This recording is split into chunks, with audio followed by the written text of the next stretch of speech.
WIIFTBP.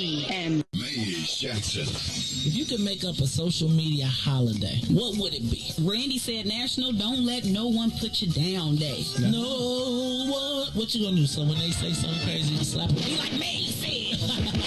Randy said a Jukathon Day. Man, we're about 60 years old. I done had a heart. You gotta get your heart rate up.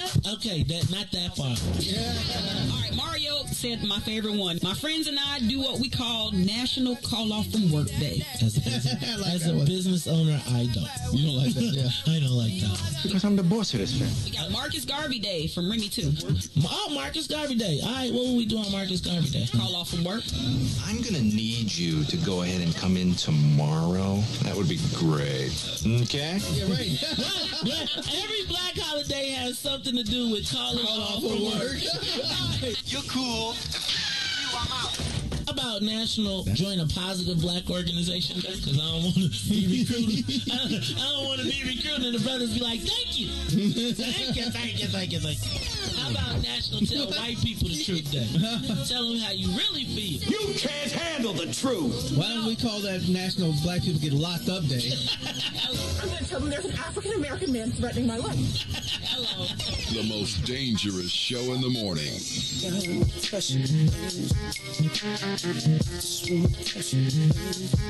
Yeah, man.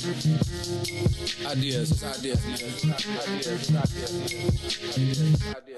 You don't have to find me. I'm walking right behind you. It's so clear to see that you want to be free. You don't have to find me. I'm walking right behind you. It's so clear to see that you want to be free. Let's go. Standing my ground, I can't mess around now. It's like my time is in a bottle, captured by your love, yeah. Now I know women's got this thing going on. We can't stay around so long, but I wanna come correct. Baby, get your foot off my neck. You don't have to find me. I'm walking right behind you. Understand clearly that you wanna be free. It's the time that you spend making me think within. It's the trust still beginning. Fade away from beginning of the day. I can see you trembling times, and I can see you wondering mine. Is it me considered? You that's with it. See, you don't have to find me. I'm walking right behind you. It's so clear to see, baby, that you want to be free. You don't have to find me. I'm walking right behind you. It's so clear to see that you want to be free, yeah. I'm just trying to be the best I can. You can call me the troubling man. Matter of fact, I'm from the side of the street. Baby girl, you're calling on me at the time that I feel the presence around me. Something that I can't let go. It's your time and everything around me there. I just wanna hold on, but you don't have to find me. I'm walking right behind you. It's so clear to see that you wanna be free. I just wanna come correct, best I can. Baby, get your foot on my neck. And just before you just leave, baby, I've been trying to tell you I can't breathe. You don't have to find me, baby, I'm walking right behind you. It's so clear to see that you want me free. Damn pressure, baby. I just want pressure, baby. No, ooh. No, ooh. Crescent moon, drop top cruising, old school music, old school juicy. Gotta make my way to you. Pull up on that ass like, ooh. I wanna take you to New York, Chicago, LA, Houston, down all over London, Paris, everywhere, everywhere. I'll take you downtown, yeah. Show you all the kind of things in life. I wanna take you downtown. Show you all the kind of things in life. I wanna take you down.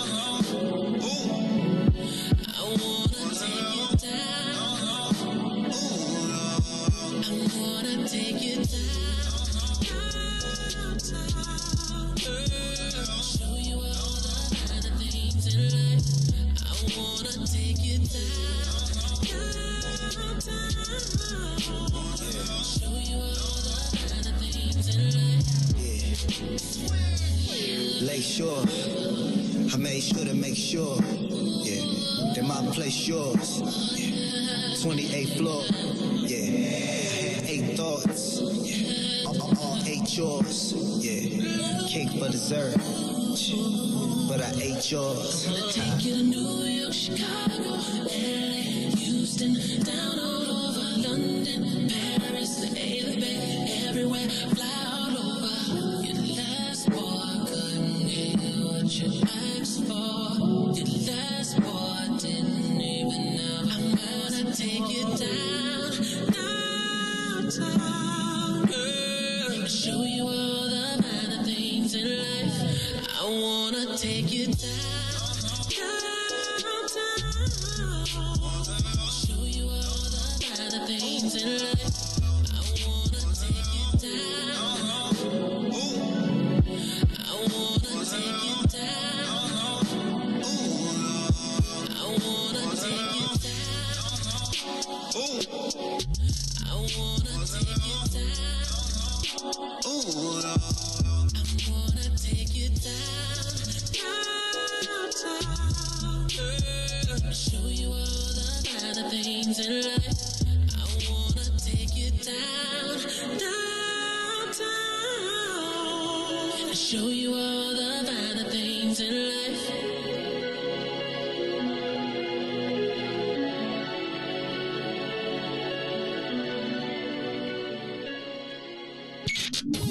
WIIFTBP. You are listening to the most dangerous show in the morning. This is What's in It for the Black People Radio. Maze Jackson. Maze Jackson, the most vociferous advocate for black people in the world. For Ruthie Moore, for Todd Stoger, I am the host of the Maze Jackson Show, asking every single day, what's in it for the black people? And if you don't like it, you can still tell them Maze said, Mayor Lightfoot, man, we ain't accepting that. We ain't accepting that. Let's go. Yeah.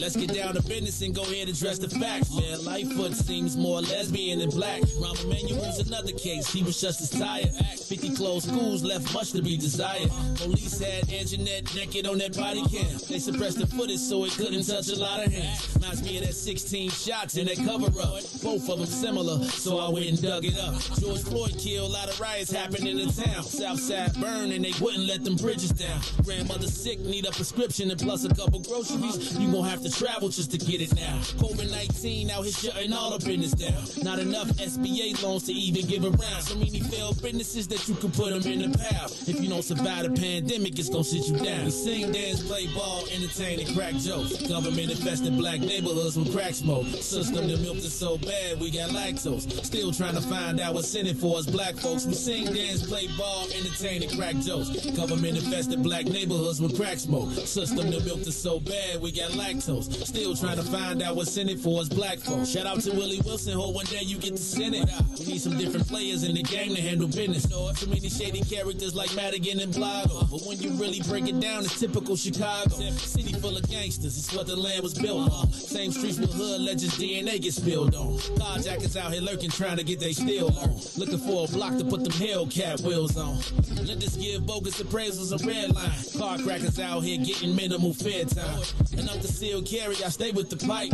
But Illinois gun laws giving minimal rights. Stay up on the swivel, make sure I'm moving tight. Check all of my mirrors when I pull up to the light. Pick my homie up from out of town, man, he caught a flight. He was hella nervous, told him, shorty, this a way of life. We sing, dance, play ball, entertain, and crack jokes. Government infested black neighborhoods with crack smoke. System that milked us so bad we got lactose. Still trying to find out what's in it for us black folks. We sing, dance, play ball, entertain, and crack jokes. Government infested black neighborhoods with crack smoke. System that milked us so bad we got lactose. Still trying to find out what's in it for us black folks.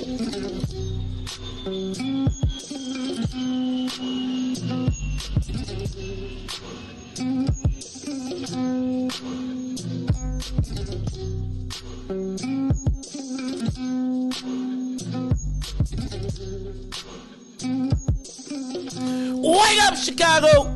Wake up, world. This is the Maze Jackson Show. I'm your host, Maze Jackson. It is Maze Jackson on a Wipe Down Thursday. have to wipe it all down. You get the bring. Sometimes you use 409. Sometimes you use bleach. Today I think I used bleach. Oh, we had a little holy water into it a little bit too. We had to sprinkle the joint, spray it down a little bit. I clicked in yesterday, and by the time I said, wait, what? Oh, he lame, I got to go. And I'm not talking about your guests. I'm talking about, wait, the video. I was like, hold on. Say again on the video. I made 2 comments, and then I just had to dip. Because I was just like, oh, yeah, I got to, I need Jesus in my life. And so I was like, I am going to go ahead. Now, I had to. Okay, let me also say this. Shout out to everybody who was at the What's in It for the Black People meeting, whether you were in person or via Zoom. But if y'all ever rush me out of my meeting, talk about we got to get the week, I was like, let me tell you something. Did you interrupt my conversation to tell me that you needed to get? Now, I like Riis and all. And I'm still trying to figure, I kind of like Toy, but, that whole Spirit Airlines kind of threw me off. Doing better.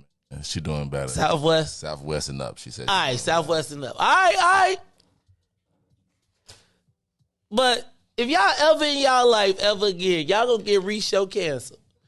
Talk about some, can we, please, cause we only got 6 minutes to get there. I was like, it's the same. You click over. They trying to, what I'm saying, get to the sensation that's been sweeping the nation. Man. Oh, you know what, Riis? Yours already here, so you know what I'm saying. They trying to get to the new one that's sweeping the nation. I'm not even tripping on you, brother. Then it was a lot of the morning crew come there, like a couple of people. That's how it always. Let Riis. Can you? Okay, go ahead, finish. Like a couple of people. At first they tune in. Like at first the crowd, they be like, "Oh no, this too much for me." But low key, each week I see some new members from the morning time coming over and chiming in now. So definitely thank everybody for coming over, man. The sneak freaks. I'm gonna start calling the morning show sneak freaks. Because if you can see, the morning show sneak freaks be over at week on Weeko Wednesday. And they stay the whole time too. And I went to like 40 and they rocking me the whole 40. I seen you yesterday. I said, look at Riis trying to hold on to some little numbers. Little bit. Like now, and no. Let me back up. Because that's one of the habits that we have, and I gotta break mine. Look at Riis and Toy putting in the work on their show. Appreciate it, man.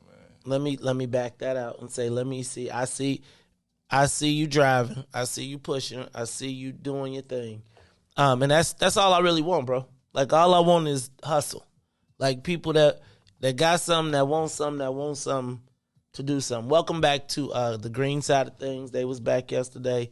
Cassiopeia. I was like, it been so long since I seen Cassie in real life. She walked past me and she was like, hey, Mace. I was like, hey, who is this? Oh, Cassie, what's up? Green side of things, Brother Sadiq. Poor Brother Sadiq. I was just rolling through yesterday, had to use the bathroom, and he asked me a question he got unloaded on. I feel bad. He was like, what I got to do to audition for the morning show? I was like, you might be auditioning you might have your own damn morning show in a minute. Yeah, I'll keep this up. I was like, I think they still. He was just like, dang. I was trying to be funny, but you feel okay? No, it was just one of them days yesterday. Like you said, you had been to that thing, you was tired, you was like, man, you know what? You know how it was them days where you always working so hard, you be like, you know what, today, and I'm not like, I'm in the mood, I'm gonna do my regular, but it's like, I'm really not not today, y'all. You know what I'm saying? I think Riis. I ain't gonna lie to you, brother. I think I think, yeah, man, I ain't gonna lie to you. I think that it was like that I had a wake up call. Like I was like, it ain't gonna never be enough. Like never. And yeah, I'm not sure where I'm at with that. I ain't tripping, but I'm not sure that what they say, price of everything, value of nothing. Right? So I'm still working on that. But yeah, man. I was the kind of way yesterday. I'm not. That ain't gone. I think but I do have a solution in the meantime. So we're gonna talk about that a little bit later. Hey y'all, this is the Maze Jackson Show. I'm your host, Maze Jackson. I know we was talking a little bit, but you know I gotta get his intro in. What's up, DJ Riis the Ruler? How you feeling this morning? Well, that's about the best. You know the rest. I actually caught a flat leaving out my garage, but luckily I used my OG car, so I used my mama car, and I got here. You OG? You call your mom your OG? Oh yeah. I used to try to call my mama OG. She please. Like, I ain't no OG. Oh man, my mama wasn't hearing it. It was back to ma. It was back to ma. So that's the worst in the morning when you come out and it's a flat, because it's like it throw your dig off unless you can pivot that quick. If you can pivot that quick. Well, you know what I was just realizing? I think when I got out the car today, because I'm in an older car, right? I think I need to put air in the tires. Yeah, you in a 2019 today. You usually drive. No, I'm sorry. You in a 2020 today. You usually drive a 21 every day, but it's okay. He said he's in an older car, y'all. It's a 2020 out there. We know. Hey, man, don't be making fun of me, man. Wait, who said they saw me at lunch yesterday with Aaron? Hold on, I saw somebody said they seen me at lunch yesterday. Yeah. You can't be in these streets, man. Oh man, no. Yesterday, man, I was on some power. It's like, man, Charlie. It's like the call of the wild, right? Like it's like you made this jungle, come hunt in it, and I'd be like, man, it's looking mighty. Instead of getting whooped on. You know, I was like, Dad, you know, they be like, hey, it'd be like, they be like, remember how you used to eat steak all the time? I'd be like, Dad, these steaks are good. This sure is good. I'd be like, no. I'd be like, I feel guilty at lunch, man. Good lunch, and I feel guilty a little bit. Like, Dad. Shout out to State Representative Marcus Evans yesterday night. Nah, he wasn't like that. It was good though. It was great to be making some power moves. It felt, you know what, man? It's like I feel like I need a counselor or something. Like I need somebody to talk to. You know what I mean? Like somebody who can kind of get this thing that... I understand where you're coming from. Like, you know, like everybody, like you can't have a conversation with everybody. Like you really just want to talk to like somebody that you really know, like can understand you. Yeah, but it's kind of hard to really find them people because then after, you know what my issue is? I feel like after a while of me talking to my own self, I feel like I'm complaining. And after I talk about it, it's like, all right, it still happened. I still have to do it. So, you know, as a person, I really don't vent much. Really don't vent much. You know what? And I feel like the only time, it's like the bad part is in the morning, it's like, it's everything that piled up. But man, it's like, I got to learn how, I'm trying to figure this out because it's like, Riis, we in a space where we could be doing some powerful stuff. Like we can really start. And I think that the more and more I've learned, power doesn't necessarily mean, I feel like almost like the elected has the least power. If we got anyway. Yeah. So, shout out to DJ Riis the Ruler in the building. Hey, Riis, I can talk to you, man. I'll talk to you. And when Ruthie come back and when she ain't snapping on me, I'll talk to y'all. And then, we got the den. But the den be like, hey, Joe. Man, listen, you got to watch out for them. Hey, man, I be walking around, you step on somebody's toes, and they be like, rah, rah, rah. And I be like, Dad, I was fighting for you, right? They be like, everything could get ate in the den, boy. Oh, speaking of the den, hey, Joe. We got infiltrate. Hey, we're going to have a den purge. We are going to have a den purge. Riis, you remember the actual Lions Den? No. The page. No. The group. I'm going to have to go see. I didn't know. That's the den. Now, that's really the den. Like, they be in the chat, but it goes down in the den. But, hey, den for Devin, I see you too. But, man, we gotta purge the den of the infiltrators because the den has to be the home. Everybody in there trying to infiltrate. People's trying to infiltrate the hole you dig. So Been doing it for years. Man, like I know. Said, COINTELPRO. We was watching what you said, Judas and the Messiahs. Mm-hmm. You know what I'm saying? You didn't watch it and you didn't see how it happened. See, that's why you be like that. They be like, see, dude, I'm gonna stop. We need a dim purge. I think that Devin, Tiger, Tennille, the facilitators over there, we definitely need to do a dim purge. We need to do a dim purge, or we need to have a migration of the din. Nah, it's not the.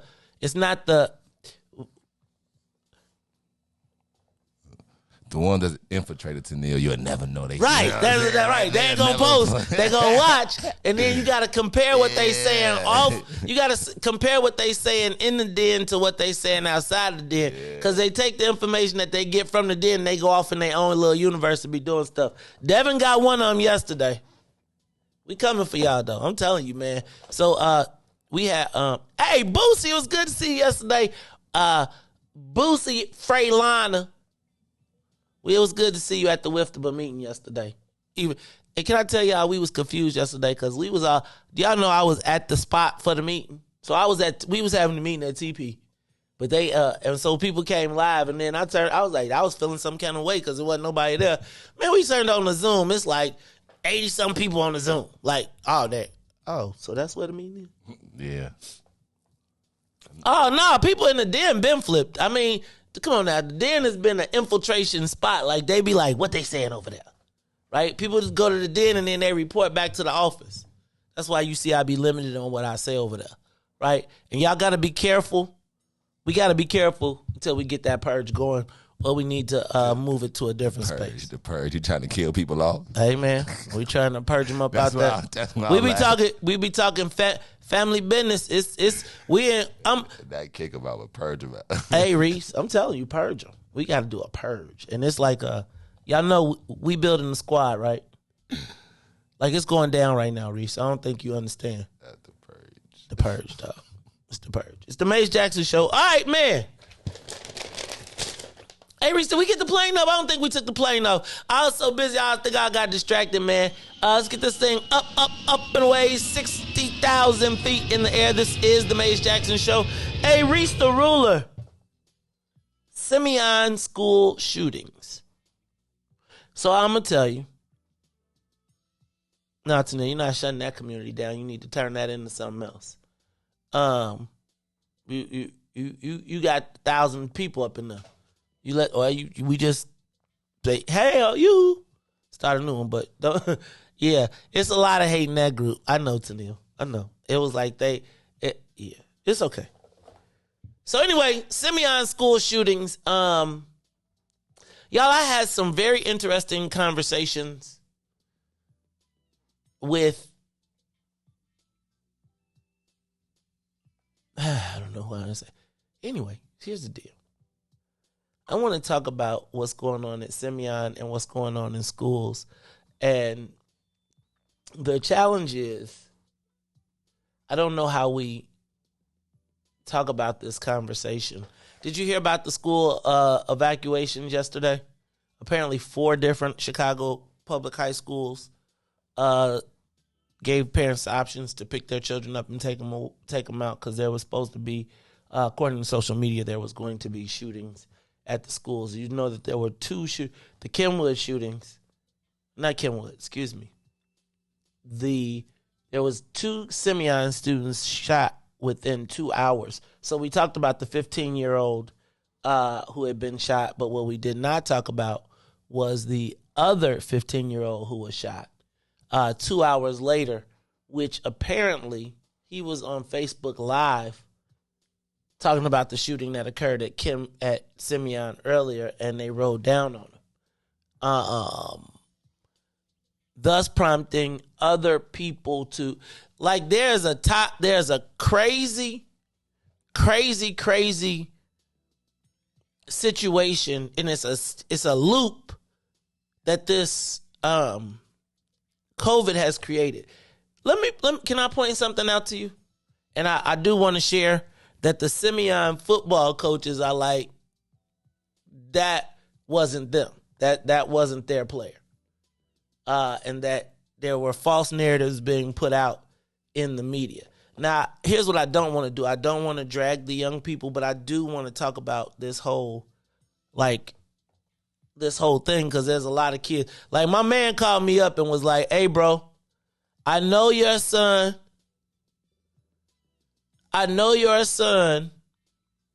likes to go to basketball and football games, and, you know, if it's a big CPS or whatever game he gonna want to go, he can't go.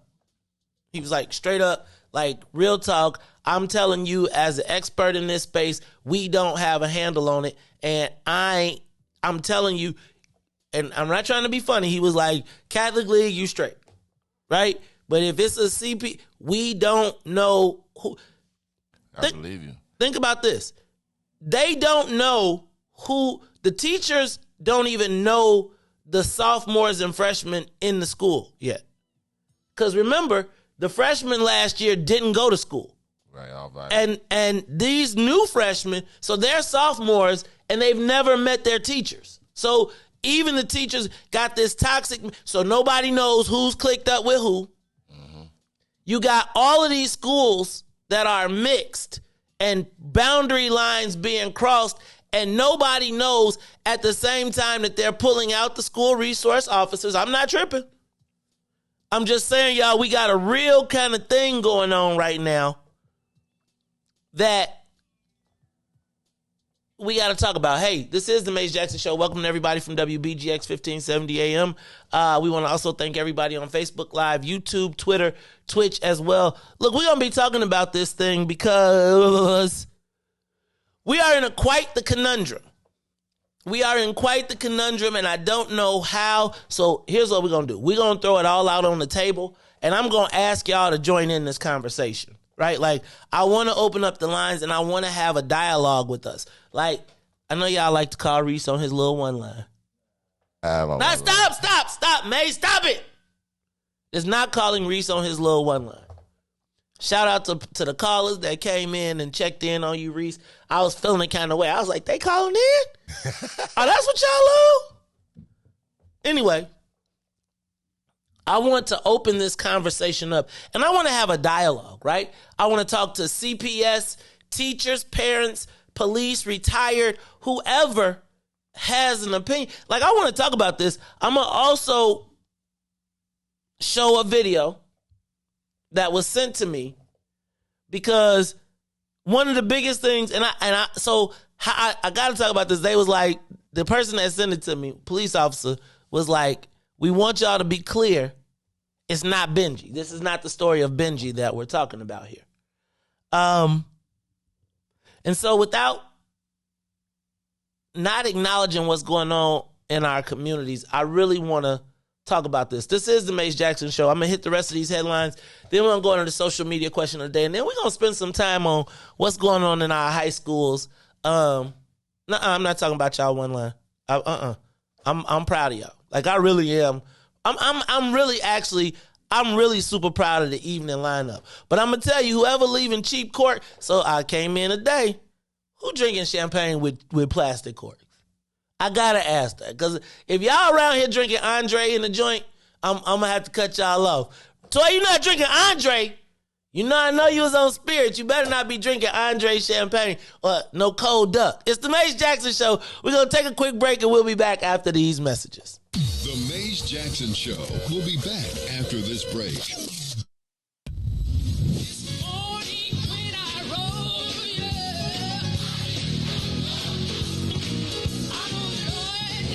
Church Chicago's Power Hour. I'm your host, Angie Mims, and Terrence Keys, TD, a.k.a. Terrence Daniels. I wish I had one witness in the house. You got one. You got a couple of them. Got two T's. Give me a testimony. Oh, Lord. He's did it before. Oh, Lord. I got one. Better. I got 5 reasons. 5 reasons. Oh, Lord. He turned it around. He woke me up this morning. Oh. Don't do this. Go Number ahead. 4, he woke me up this morning. Come on, number 3. He woke me up. Oh, Lord. He woke you up. That thing can touch you, but one of them fives will get you. What's the second one? Yes, sir. Yes, sir. Oh my God. And the number one reason. Number one. Final answer. He woke me up this morning. He woke me up this morning. That's a testimony. That's a testimony.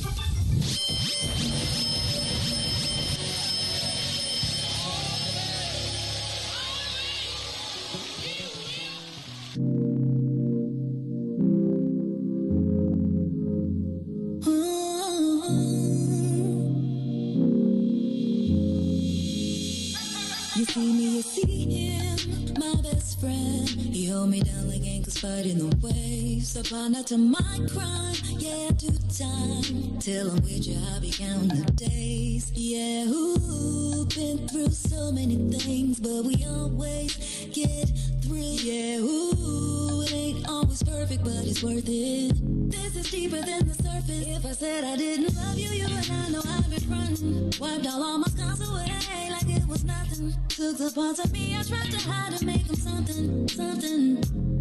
Like it was nothing.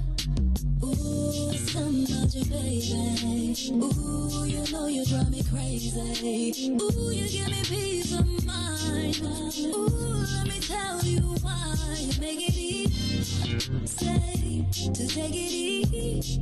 Say, feel so easy. Say, easy to love. Say, to take it easy. Say, feel so easy. Say, easy to love. I never thought that I would give it to you, but now I don't think it's the time. I won't do it. I think it's cause the way you talk to me. Know how to say it without making me feel little. You're gracious even when you pop off on me. When you get done, I got a little something to drop off on you. Because you earned it with the time you took to put it that way.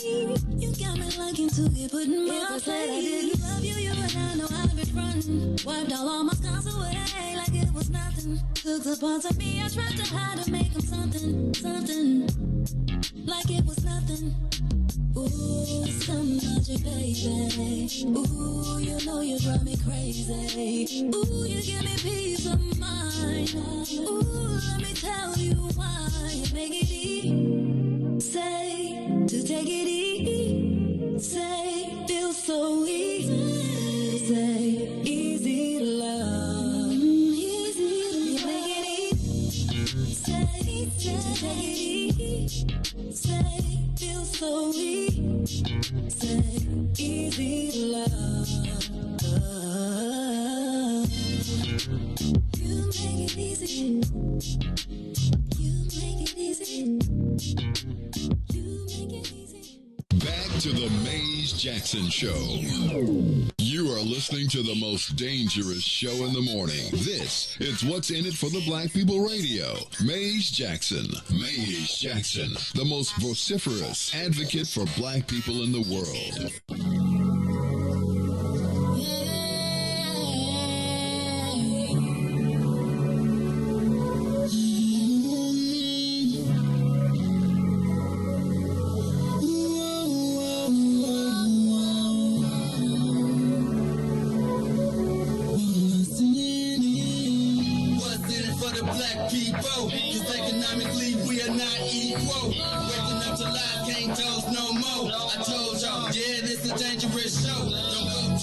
If you ain't trying to help us, don't even try to be around and can't protect us.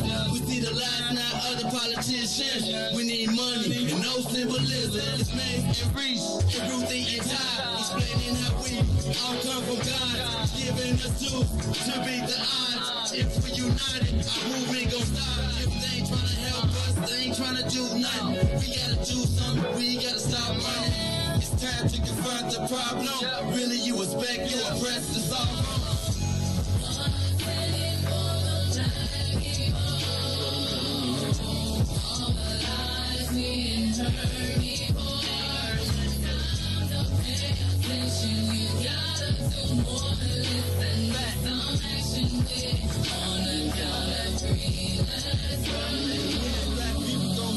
Wake up, Chicago! Wake up, world! This is the Maze Jackson Show. I'm your host, Maze Jackson. Got my man, DJ Riis the ruler. Riis? Dang, I'm messing up. I'm trying to do something different than I need to be doing. All right, y'all. It's the Maze Jackson Show. Real quick. We did not get through the headlines because I was supposed to do those, but then I wound up starting to talk about this Kenwood shooting. There's a lot more to it. I don't know how much I'm able to talk about, so I got to think about that as we get through it. So let me get through these headlines, and then we're going to talk about some of the stuff that is going on. Riis, did you see Jesse Jackson was released yesterday? What's the matter? Jesse Jackson was released yesterday from the Shirley Ryan Ability Lab after catching COVID, after having the vaccine, but it is good to see that the Reverend Jackson is home and is going to be with his family. He returned home with his wife, Jackie Jackson, who also then suggested that after her bout with COVID, she would also be getting the vaccine. Oh, I'm sorry. There was not a Kenwood shooting. I apologize wholeheartedly. There was not a Kenwood shooting. There was a shooting outside of Simeon, and then there was what it was a shooting at a Frost-Off football game. That's actually what the second shooting was. And apparently at the second shooting was a response to a young man commenting on the shooting that happened at Kenwood. So we're going to talk about it because it's a lot of cross collaboration that's going on. But I'm going to get through these headlines. Hey, Riis, you kind of shady, man. I was watching you during the Bears game this week. And you was kind of shady because you was like, man, my man Andy Dalton went down and you was cheering. I saw you come in the room like your arms up like, yes. Stretching, Maze, but I was stretching right when he got hurt. I was like, oh, snap, he got hurt. Nah, you was like, Justin Fields. You was, Riis. What's in it for the black people? Oh, Justin Fields. The Justin Fields era starts this Sunday because I don't even think if Andy Dalton ever get better, he can't get back in now. See, he has to win. So he has to win. I think you can't let him. I think you got to give him the expectation of not winning. If he stink it up, then we got to put him on the bench. But but I know it, man. We got a black quarterback and the Bears. I'm just worried about the Bears, the curse of the Bears. I have not seen what is Mama Bear at? Ever since the draft, she is like, I cannot believe you all drafted that ninja. I am rolling over in my pre-grave. I am pre-rolling over. Yeah, so definitely. I wasn't cheering, but I was happy for another man's opportunity. That's it. Hey, Riis, we're going to be rocking this Sunday. So this Sunday, once again, we will be up at Big Swill's TP watching the game. If y'all want to come catch the game with us, come catch it. Last week, man, it was a nice little. Hey, man, Riis got a big family, Joe. Come through support, though. They came through I'm going to tell you, Riis, you can't front on Riis. You can't front on you, man. You come through, man. Riis trying to steal all y'all jobs. Riis be like, I'm taking everybody job. I will not be Riis, you got a little Maze Jackson in you, dog. I ain't gonna even hate on you, dog. But I just need to know who got the plastic corks. Man, listen. Whoever came up in here with some plastic corks and then had the audacity to leave them after we cleaned up, whoever cleaned up the last bottle. Wednesday nights. I thought we cleaned it all up too. Wednesday nights, man. Yeah, we need some we need AA on Wednesday nights. I'm supposed to go to church on Sunday. What's at church on Sunday? You can go to church virally now, you know what I'm saying? Nah, if it's my mama and I'm supposed to be there. Oh, wait. No, I'm talking about... Is this the Sunday she preaching? Am I supposed to be there? I might... All right, so we have to figure this out. All right, we're going to have to figure this all out. Your mama can preach from TV. No, I'm sorry. No. Y'all going to all be watching. She going to take over Church Chicago spot. They better be cool. We'll be like, my mama... You going to be like, why is the broadcast... He is now interrupted for a live sermon by Sister Irma Jean Jackson. I like that name, Irma. That's my grandma's name. Hey, man. Yeah, that's my mom. That's my mama name. Yeah, that's right. Hey, y'all, you know what I forgot to tell y'all yesterday? That was my grandbaby birthday. Oh, man. It was Jersey's 1-year birthday, so we got this birthday party for her on Saturday. Hey, Joe, Let me ask you. I got to get some books and I need like a black wagon. I want to take a wagon. Or just paint it and spray paint it. No, I wanted to have a red wagon. Okay. But I want the wagon, but I want it filled with black stuff for a baby. But you got to put what's in it for the black baby. Oh, maybe. Oh, maybe. Oh, I got to get some T-shirts made. My grandbaby got to get a WIIFTBP shirt. Yes. Oh, all right. So I need an emergency pack, cause I be last minute shopping, right? I do. I'm with you. But I need to get an emergency pack for my grandbaby because she having a party, and I got to be granddaddy. I really don't be liking the extra get. I be like, baby don't need. Now my grandbaby need to win, so I'm just gonna tell you. That's what I'm talking about. Hey, Jersey J. She had a party, cake and ice cream, but I was too busy at the wasn't about the black people meeting, so I couldn't get no grandbaby birthday ice cream and cake. See what I was telling y'all? Then y'all want to kick on a brother. Be like, you want to kick me? I'm here fighting for the people. My grandbaby having cake and ice cream. I ain't getting it. She say grandpa song. My daughter be like, I really just want to go to sleep. And my daughter had a half-hour window. She was like, there's cake and ice cream from 6 to 6:30. I was like, you don't even get home till 6. Right. She was like, exactly. 6 o'clock, y'all got 6 to 6:30. I was like, there's no way I'm going to make it. She was like, it's all right, she'll be there Saturday. Nah, but I'll tell you, the Jacksons, we're not the big birthday people. Your birthday, we'll sleep through your birthday on you. You'll be mad. You'll be like, it's my birthday. Meanwhile, Carrie and them family, like, if they ain't got a card on your birthday or don't get there before your birthday, I was like, I don't even look, I'm now I kind of feel like I'm supposed to get a card. Like, I'd be like, yeah, okay. It's okay. I got at least 3 years in like the last 5 years of cards I never opened.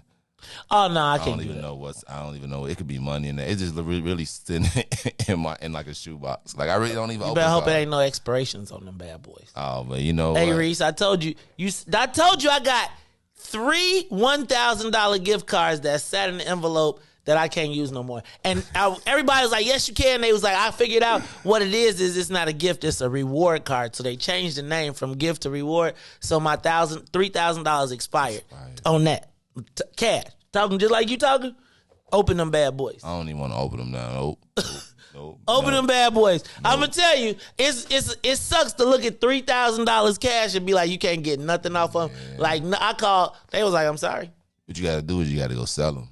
You gotta tell somebody $1,000 on that, sell them for like $200 and be like, yeah, I don't want it no more. Right, Riis, and then they see you again and shoot you. You don't sell this money, man. Riis, it's the people you don't know. That's the problem, right? You be like, I don't even know, dude. Then they'll never forget your face though, never. I know. And so you gonna be, and I'm on they'll be waiting outside the TV station. They'll be sitting right outside. Riis, let the West Side go. Okay. Let that party, let it go, man. Just let it go. Let it go, man. I'm just telling you, just let it go. All right, let me see who else we got on here. October 15th, vaccine deadline. The mayor says there is no budging. You gonna get that shot or you gonna be gone. That's gonna be interesting to see how that goes because the police like, we ain't taking it. So are the labor people. December 1st, the map is due, the remap. So y'all, we should be prepared for a fight from now until December 1st. From now until December 1st, we will see the Black Latino power struggle play out in full effect in front of our faces. Some of you all may want to get involved in the map fight, and I'm going to try and get Valerie Leonard on here so she can talk to you all about what's going on with the remap situation, because I do believe that they filed a lawsuit regarding it. Also, thank you to everybody who came to the WIIFTBP meeting last night. It was good to see the people in person and online. I just need to understand how the exec board all knew the meeting was on Zoom, and They ain't tell you, huh? You could have been at your baby. I could have been. Zoomed in with them too. I blame them for that. No love. Reese, your mama on here. Now we gotta stop. Mama Reese, do you like when Reese call you OG?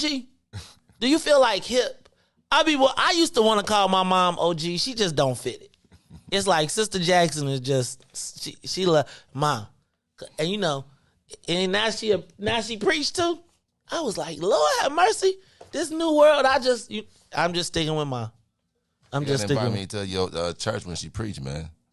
Man, Tennille just told me.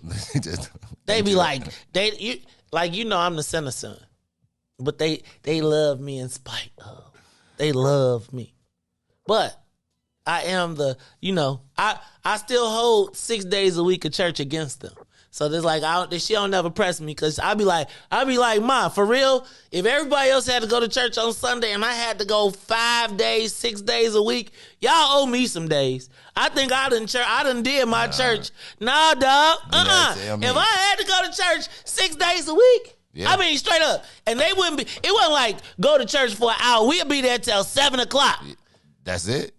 No. 7 o'clock on a weekday. Every day. No.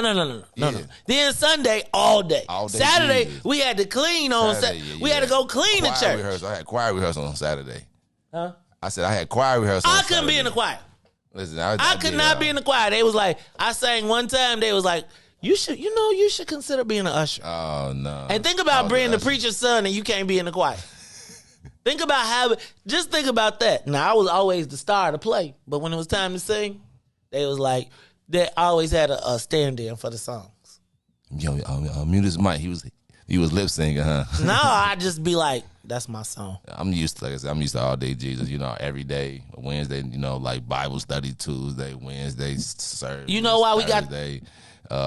If it's a revival, you got. Oh, I hate a revival. Oh my God, I hate a revival. I'm telling you, man. The church, right? Like you said, you right about a 7. Now I used to get in some days at 10. Let me do you one worse though. We went to a white church. Oh no, Reese. We went to a white church, so the food wasn't ever good. They didn't put church last time. I never been to a. Listen to me. Hey Joe, because we was because let me tell you, when the Jacksons get in, they all the way in. So not only did we go to the church, my mama ran the daycare. Then my dad decided he was gonna shop us all out to do the cleaning of the church. Look, Joe, it was like the church was our whole entire business. And then I told you, Reese, we used to travel around to go to white places where they never saw black people. And my mom would sing and play the piano, and my dad would preach, and me and Tennille would be like, we hate it here.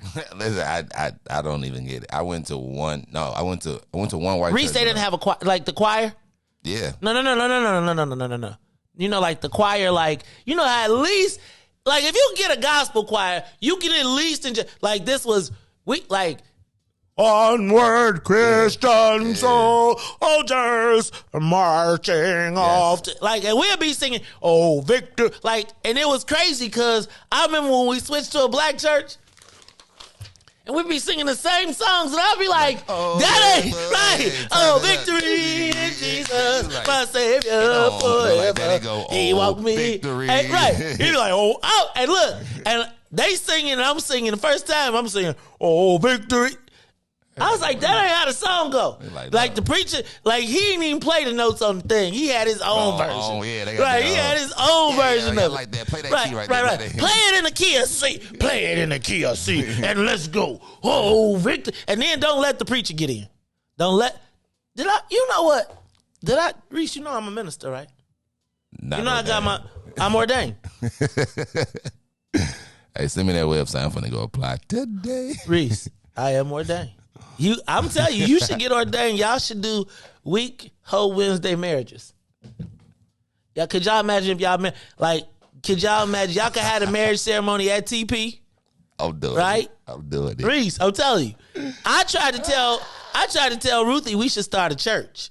Right? If we started a church on Sunday and we had a ministry, I'm gonna tell you, I bet you our church would be back. Could you imagine if we turned TP into a church? That room, took the pool table out, put that and turned into a church.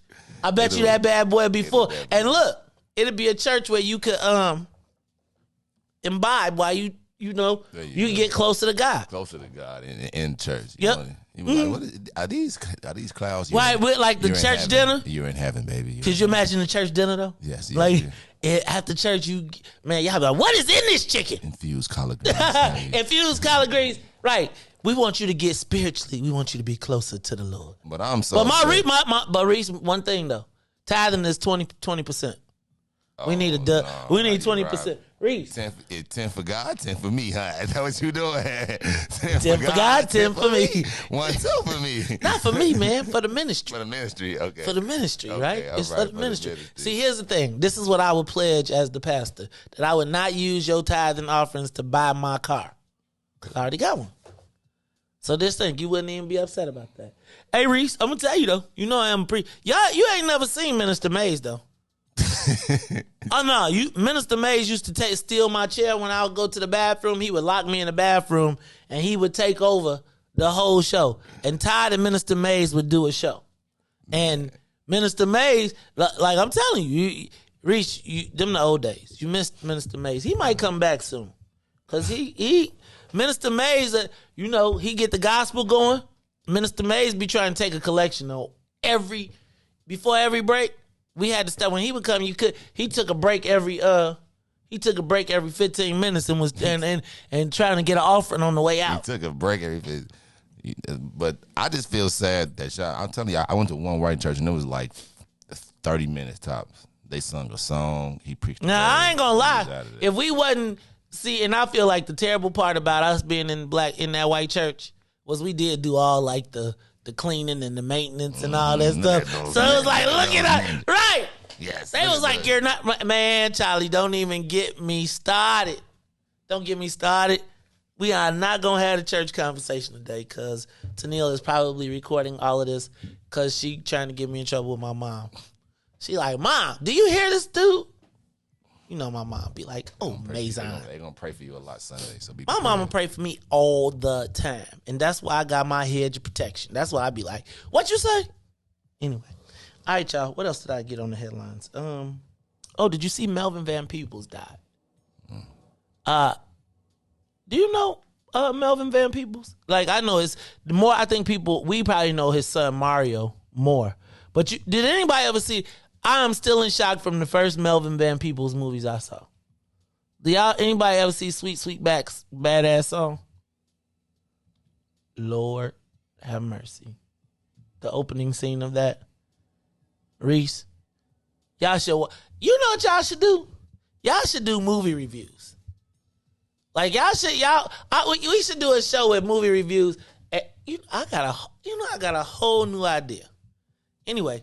Look, it's almost 7 o'clock, and I did not get to the social media question of the day, so we're going to do that. Plus, we're going to talk about what's going on in these schools. I wanted to lighten it up a little bit, at least before we get into these heavy topics. So, Reese, we're going to open up the phone lines. We're going to do the social media question of the day. We're going to mix it all up together when we come back after these messages. This is the Maze Jackson Show. The Maze Jackson Show will be back after this break. WIIFTBP. Oh, man. They done messed around and gave New Era Chicago their own radio show. What they do that for? You done messed up. So what we doing, bro? Man, we talk about power. Did you say power? Not rights and equality, but power. We ain't begging, we building. In that order, Chicago, and we got dope segments. Hey, yo, sis, holla at them. Peace and love, family. It's Sister E of New Era Chicago in the building, dropping the statistics, holistics, and of course the ballistics. Good for the mind, body, and the soul. Let's get it, family. And this your boy D Cook coming with straight facts. If you don't know, now you know. And this is your other sister, Omo Oya Music, coming in peace, love, and light, getting real with my people so we can quit with the bull spit. And this brother E, and I'm going to wrap it up with the power surge. Listen, this going down every Wednesday night, 5 to 6 p.m. Tell a friend to tell a friend. It's the Black Power Hour, New Era Chicago Radio on What's in It for the Black People Media. All power to the people. All power to the people. All love.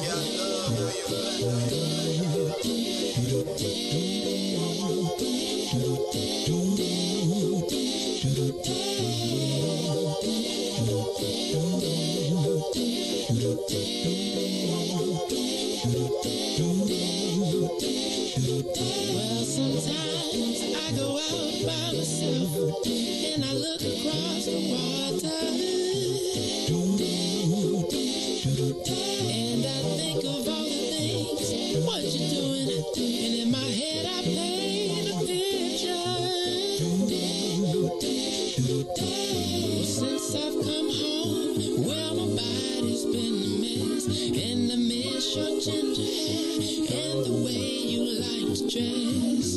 But won't you come on over? Stop making a fool out of me.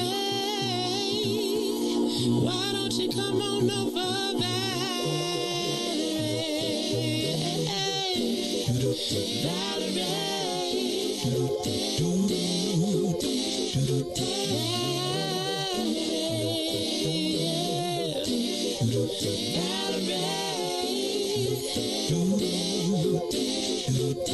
Did you have to go to jail?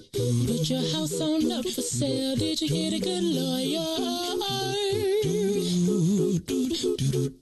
I hope you didn't catch a tan. I hope you find the right man who'll fix it for you. And while you're shopping anywhere, change the color of your hair.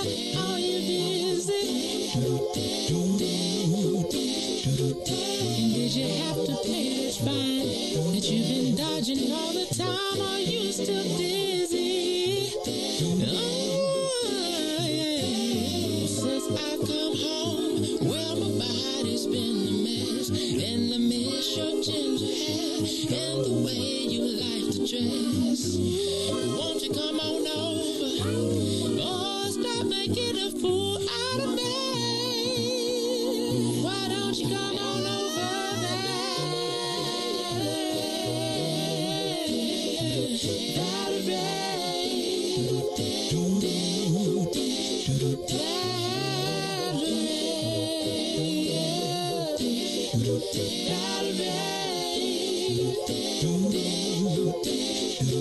Well, sometimes I go out by myself and I look across the water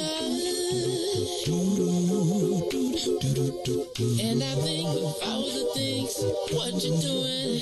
In my head I paint a picture. Since I've come home, well, my body's been a mess and I miss your ginger hair and the way you like to dress. Won't you come on over? Stop making a fool out of me. Why don't you come on over,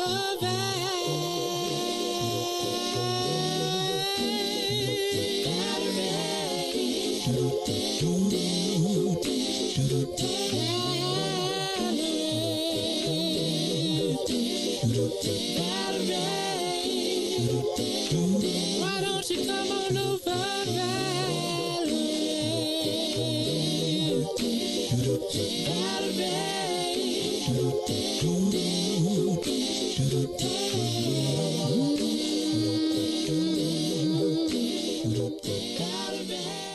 Back to the Maze Jackson Show.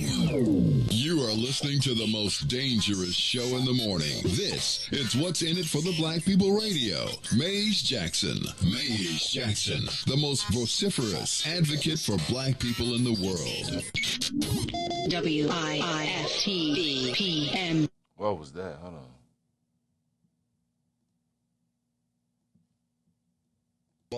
For Ruthie Moore, for Todd Stoger, I am the host of the Maze Jackson Show, asking every single day, what's in it for the black people?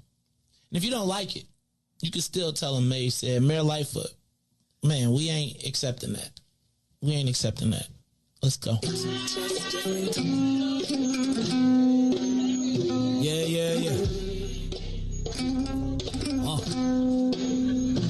Let's get down to business and go ahead and address the facts, man. Lightfoot seems more lesbian than black. Rahm Emanuel's another case. He was just as tired. 50 closed schools left much to be desired. Police had Anjanette naked on that body cam. They suppressed the footage so it couldn't touch a lot of hands. Reminds me of that 16 shots in that cover-up. Both of them similar, so I went and dug it up. George Floyd killed, a lot of riots happened in the town. Southside burned and they wouldn't let them bridges down. Grandmother sick, need a prescription and plus a couple groceries. You gon' have to travel just to get it now. COVID-19 out here shutting all the business down. Not enough SBA loans to even give around. So many failed businesses that you can put them in the pile. If you don't survive the pandemic, it's gonna sit you down. We sing, dance, play ball, entertain, and crack jokes. Government infested black neighborhoods with crack smoke. System that milked us so bad, we got lactose. Still trying to find out what's in it for us black folks. We sing, dance, play ball, entertain, and crack jokes. Government infested black neighborhoods with crack smoke. System that milked us so bad, we got lactose. Still trying to find out what's in it for us black folks. Shout out to Willie Wilson, hope one day you get to send it.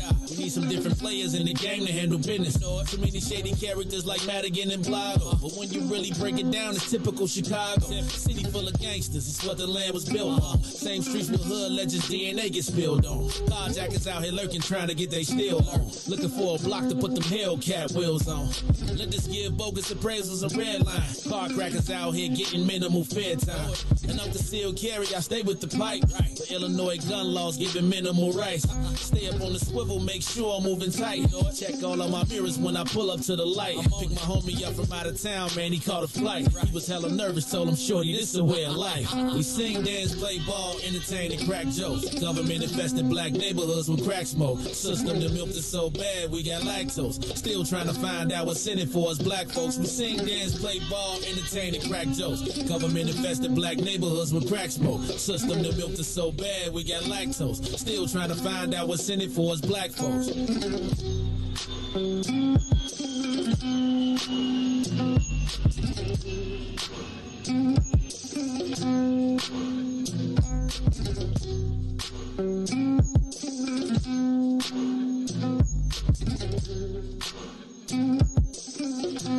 Wake up, ma.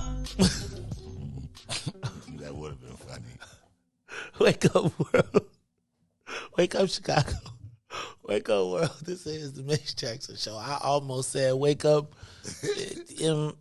What's in that coffee? It's not really what's in this coffee. It's what's on this Instagram. Oh, man, post. that's the same. What's in it? Oh, man, no. Nah, you know, my coffee just got extra cream in it. Riis. So, first of all, thank you all for tuning in. This is the Mace Jackson Show.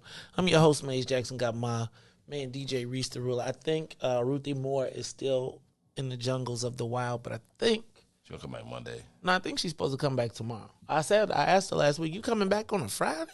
She said, yeah, I'm coming back on a Friday. I was like, all right. So we'll see, Riis. We'll see. I still don't know if Todd Stoger's on the show. Yesterday, Brother Sadiq asked what he had to do to audition for the spot. Eat some meat. Meat eaters, no, so we're gonna discriminate against them. Vegans need not apply. Is that what it is? We gonna be bogus like that? Nah, you think don't nobody want to be on the Mace Jackson Show? Well, nobody really. You think anybody want to sit in on that spot? Oh, That's yeah. a lot to get. But in. you know, I did like your idea of having Ruthie and like rotating the guests. Like if you don't have like a third, I think that's cool though. It's the who wants to do it and who has the dedication. Like I take it serious. So it's like if you take it, I'd be mad if you start showing up here at like 6:10. Like I was tired. I'd be like, Yeah. it's a grind. Yeah. Definitely waking up. I think once you start waking up like back to back to back, you be like, oh, you're like, yeah, I want to be in that because you roll over at 6:06. You know what I'm saying? You at your house hitting it like, yeah, I could be on. I'm already up. You already up at 6:06. You know what I'm saying? Like my alarm clock go off at 4:00 every morning. 4:30, mine's in my girl right next to me. 4:30, I'm in this. 4:30, I'm at Dunkin' Donuts. You ain't got to tell me. I told you one day. You slept in the car. No. One day when I had slept early, so I had woke up and it was like 3:30. I'm like, yeah, man, I'm finna go to the studio, chill out, like erase some stuff off the computer. And when I pulled up and I was like, man, I'm surprised made. And I pulled up and it was 4:37 and you was already parked. I was like, man, I don't know what he did to Carrie, but listen here. This man is here early. Lord have mercy, Jesus. So, Riis, so let's think about that, though. I do want to start. If you are interested in sitting in the Todd spot, or the third spot, whether you want to do it for a week or you want to try and audition, I want to run through some people, get some people, male and female, to sit in. Bring some different perspectives. You think you can hang with us for a week? We'll see. I'd be like, did you get the cheesecake? Y'all be like, what cheese? See, y'all didn't even get that. See, they just tell you how old I am. Y'all don't even know. Remember making the band? You had to go get the cheesecake. Did he? Yes. Did he? Mm-hmm. All right, y'all. So we're gonna get into some heavy conversations today, and I want to talk about them. I want to hear from you. So we want you to give us a call, 872-259-7474. If you look up on the screen right now, I have a post from Chicago Media Takeout. The caption is, yesterday, 2 15-year-old boys who attended Simeon High School were shot and killed in separate shootings. Today, a post went viral online that someone was coming up to Simeon to shoot the school up. After the post made its way around the internet, parents rushed up to Simeon to pick their kids up in fear. This is crazy. The post says, yeah, I ain't coming back till Monday. It's from a student. And then it says, all these people are here to give their child an early dismissal, so it's much going on. Be safe, y'all. And then it says, sad ASF. And you know what ASF for us older people, that means sad as beep. Bro, I'm not coming back in this MF. Now, INNIS. It's so much in this, I'm like, man, I could just dissect. But I read it and I understood it. It says, sad as bleep, bro. I'm not coming back in this MF. That's the student. So just to set the stage, yesterday, we reported on the shooting of 15-year-old Jamari Williams of Kenwood. God, why do I keep saying that? Of Simeon High School. He was shot at the store down the street where all the kids go. 2 hours later, Kentrell McNeil, also 15-year-old from Simeon, was also shot and murdered. I'm not going to say that this is confirmed, but I did hear from my sources that the second shooting was at a Frosh-Soft football game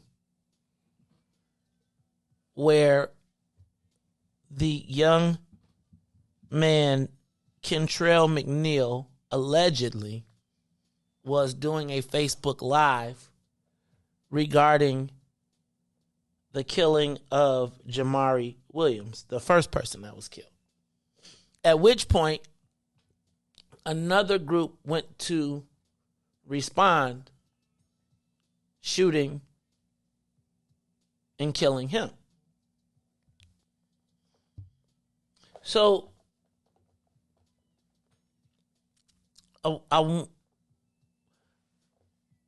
we heard yesterday that that 15-year-old Jamari Williams was prepared. You know, he was a football player. His father was a victim of gun violence. And so now, oh my goodness, what is going on? All right. Oh, so now we are left to deal with this situation.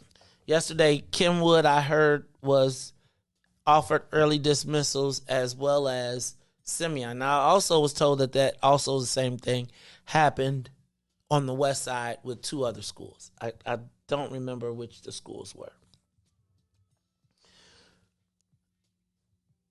Now, I guess for me, the question now becomes, when do we take youth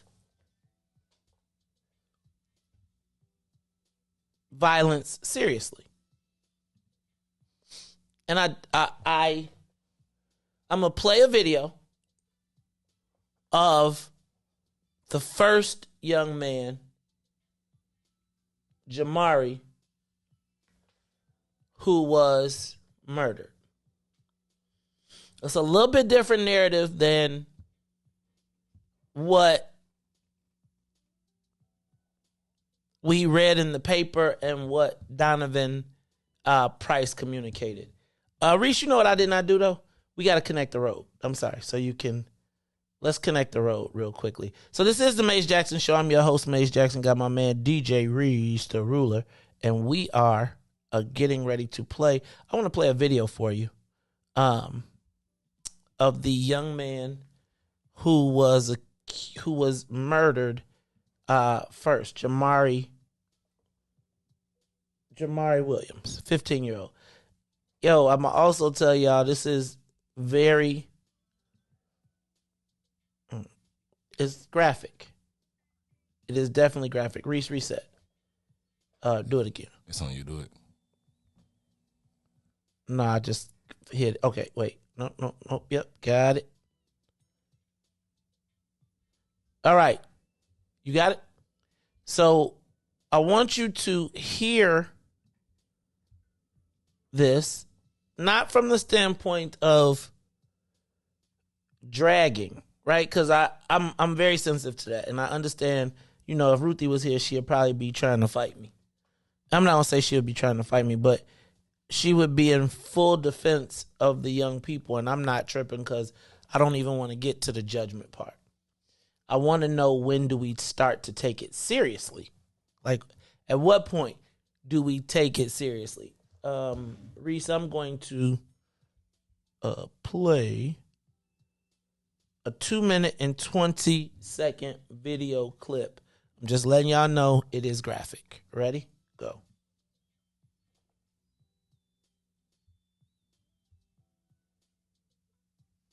Riis, am I up? Why? I wonder why I can't hear it. Hold on. All right, let me stop it. And I'm still connected to you? Yeah, duh. You know what I didn't do? You didn't unmute it? I got to unmute it from the video itself. Yeah. All right, here we go. Let's go back. We only 16 seconds in. All right, y'all, here we go. We're going to play the video. Ready? It is. Here you go. Is mayonnaise an instrument?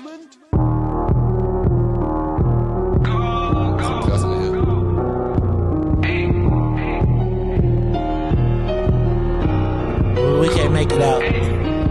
Just up the score, we out for more. Blinking shit down. He thought we wasn't finna get his low. Kick this shit down. I remember blowing pop without no aim. Ain't missing shit now. Bo nickel got a stick with a kick, and this bitch loud. Niggas tough as hell, tweeting on the neck. Come meet these red eyes. We not aiming for chest. We won't naked all headshots. He had enough to stick. That's that shit to get your man's pop. Don't cap up on the net. Become an internet ass dog.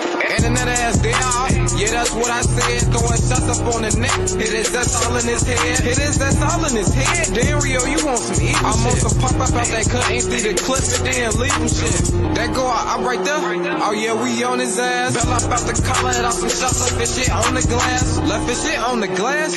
Blood everywhere. Niggas hit on the low, but know they ass be scared to take it there. Folk got Glock with drums. Big ass guns. And them fat ass K's. Fell in love with guns. Been playing with sticks in 6th or 7th grade. Phone them on the hunt looking for ops. They tryna make them shade. Fall his death is done. Thunder up over me. Take off his face. Phone them GBG. Put you on T. Yeah, they gon' get you straight. Slide back to back. AZ's Glocks. And a couple Drake. And yeah, I dropped the race before them niggas screaming BDK. But we rep the 5 and fuck your gang. Bitch, we renegade. We sliding fast shit.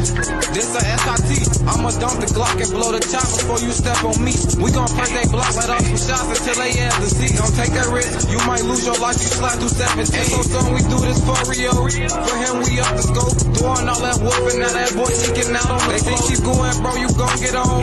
It won't be for long, but long let that boy Blue, we shoot for you, put them in all my songs. Just off the score, we out for more. Blinking shit down. He thought we wasn't finna get his low. Kick this shit down. I remember blowing pop without no aim. Ain't missing shit now. Bo nickel got a stick with a kick, and this bitch loud. Niggas tough as hell, tweeting on the neck. Come meet these red dots. We not aiming for chest. We won't neck and all headshots. He had enough to stake. That's that shit to get your man's pop. Don't cap up on the net. Become an internet ass dog.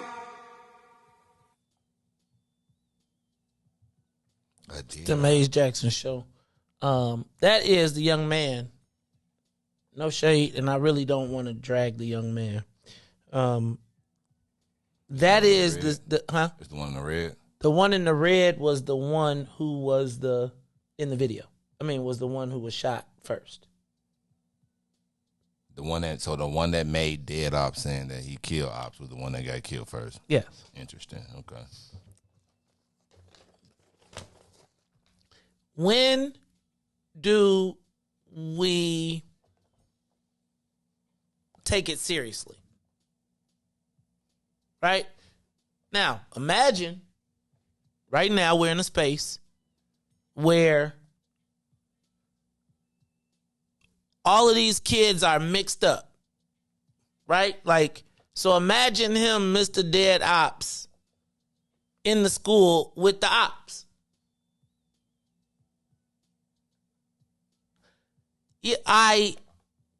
So the first question I gotta ask us is, when do we take that seriously, and how seriously do we take it?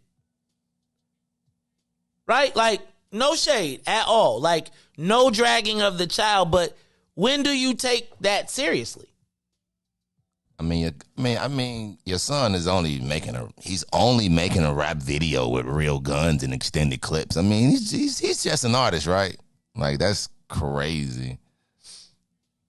Like, what they get? They like 15. You say he was 15, and you see all them guns that they all. That's crazy. Hey, did you see? So let me back up.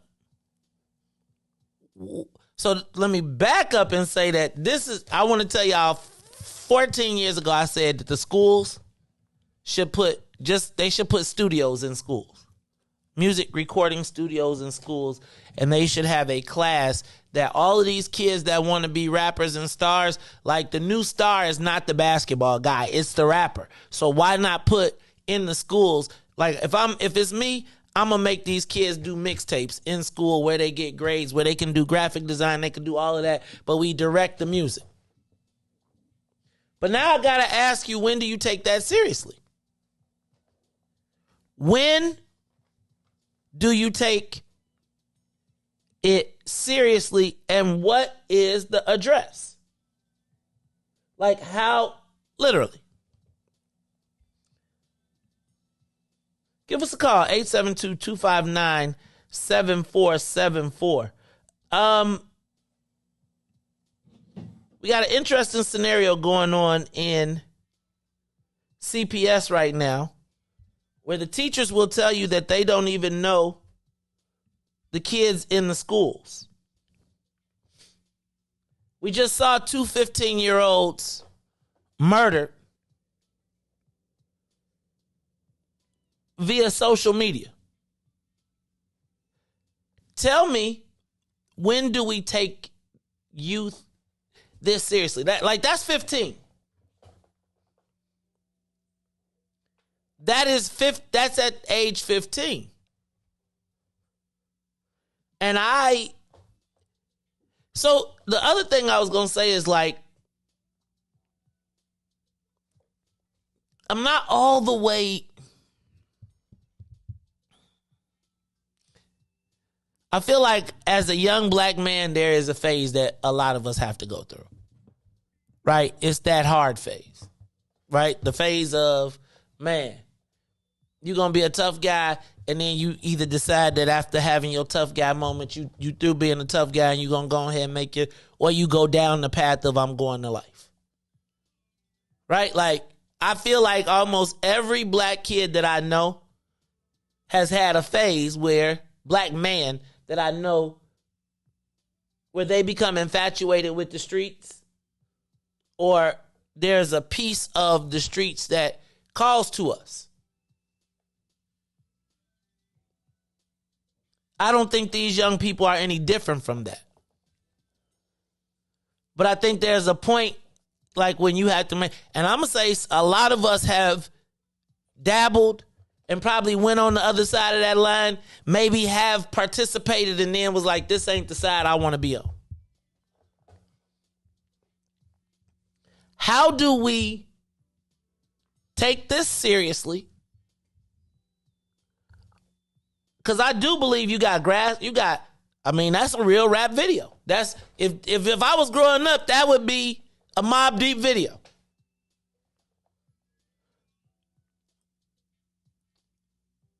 But this, I don't know how we take it seriously, because there's kids' lives at risk.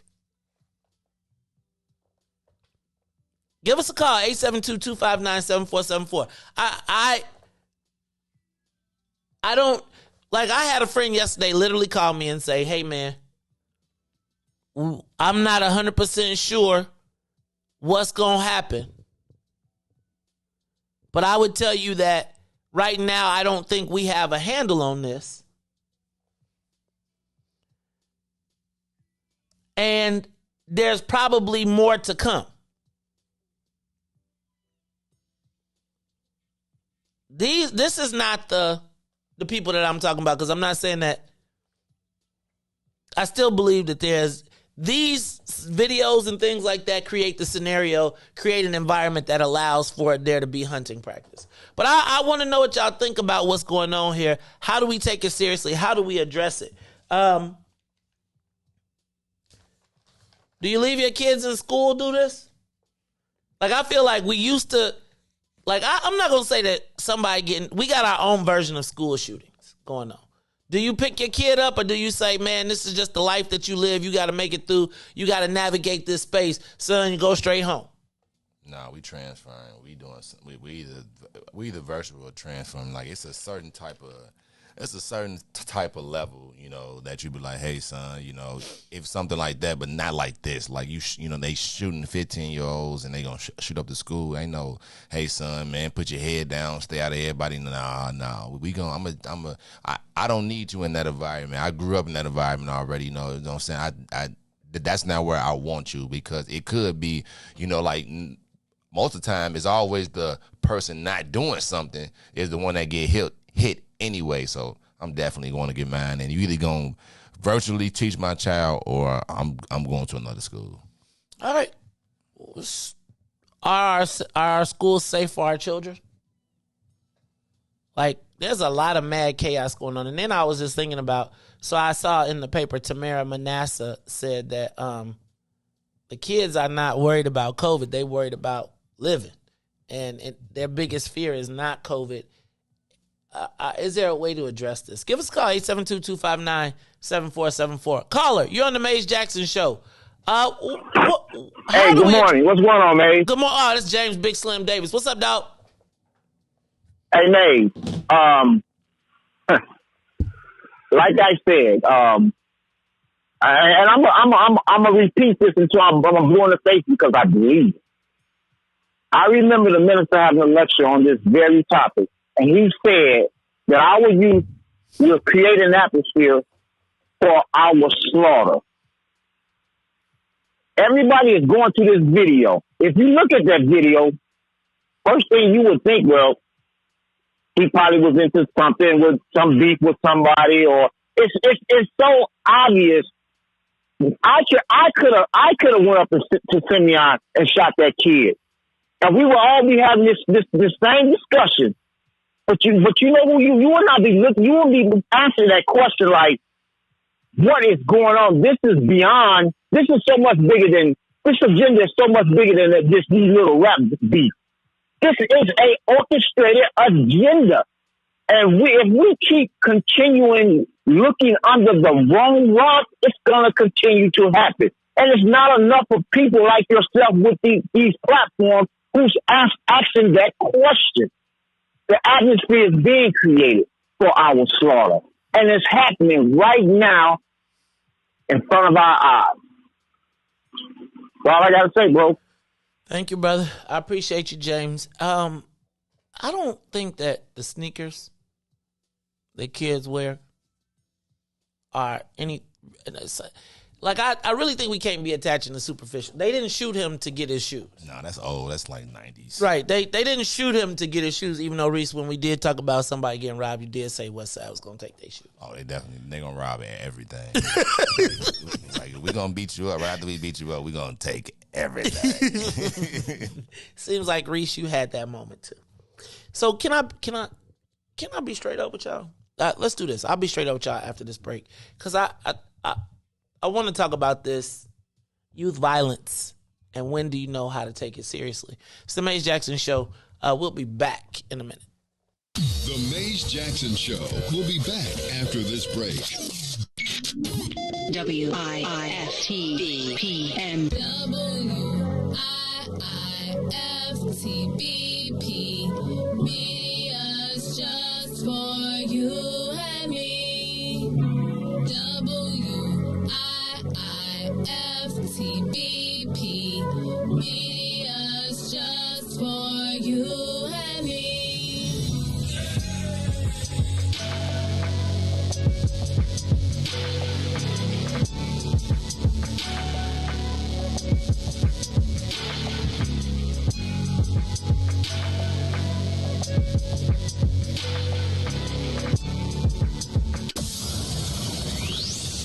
Shop at Black-owned and operated Solo Beauty, where you are appreciated and respected.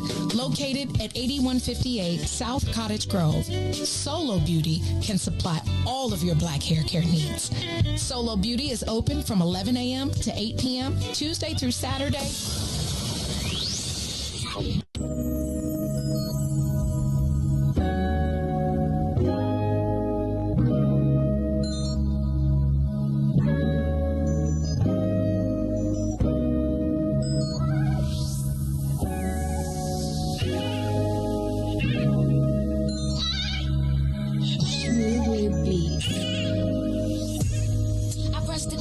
Keep calling me. Give you some love, you want all of it. I'm out here working, nigga, get a grip. I'm just trying to touch a million, you just wanna coexist. I say you clingy and you contradict. Give you my heart, you think it's counterfeit.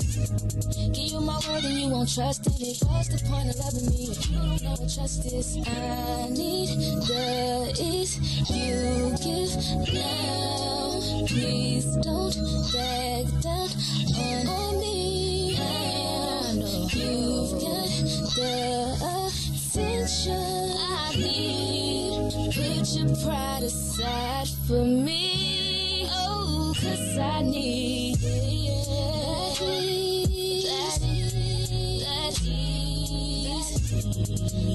ease. Put your pride aside for me. That ease. While I'm out trying to get that ease. Know that I need that ease. Put your pride aside for me, baby. You're insecure, it's driving me crazy. I'm trying to get it and you keep on saying, you know my love is never enough. I put up with you for too long, now I'm over it. You want affection, I need money, I'ma call it quits. You are listening to the Maze Jackson Show. I'm your host, Maze Jackson. Got my man DJ Riis the Rule on the ones and twos. And we are talking about the school our own version of the school shootings. You leave your kid in school, if you see this stuff going on, if you see the post, Riis, I showed y'all the post of the parents hearing that there was threats. I don't know if y'all saw, I was looking at social yesterday and there was a bunch of posts where there were people posting that we coming to shoot up this school, we coming to shoot up this school, we coming to shoot up this school. And I wonder, when do you take it seriously?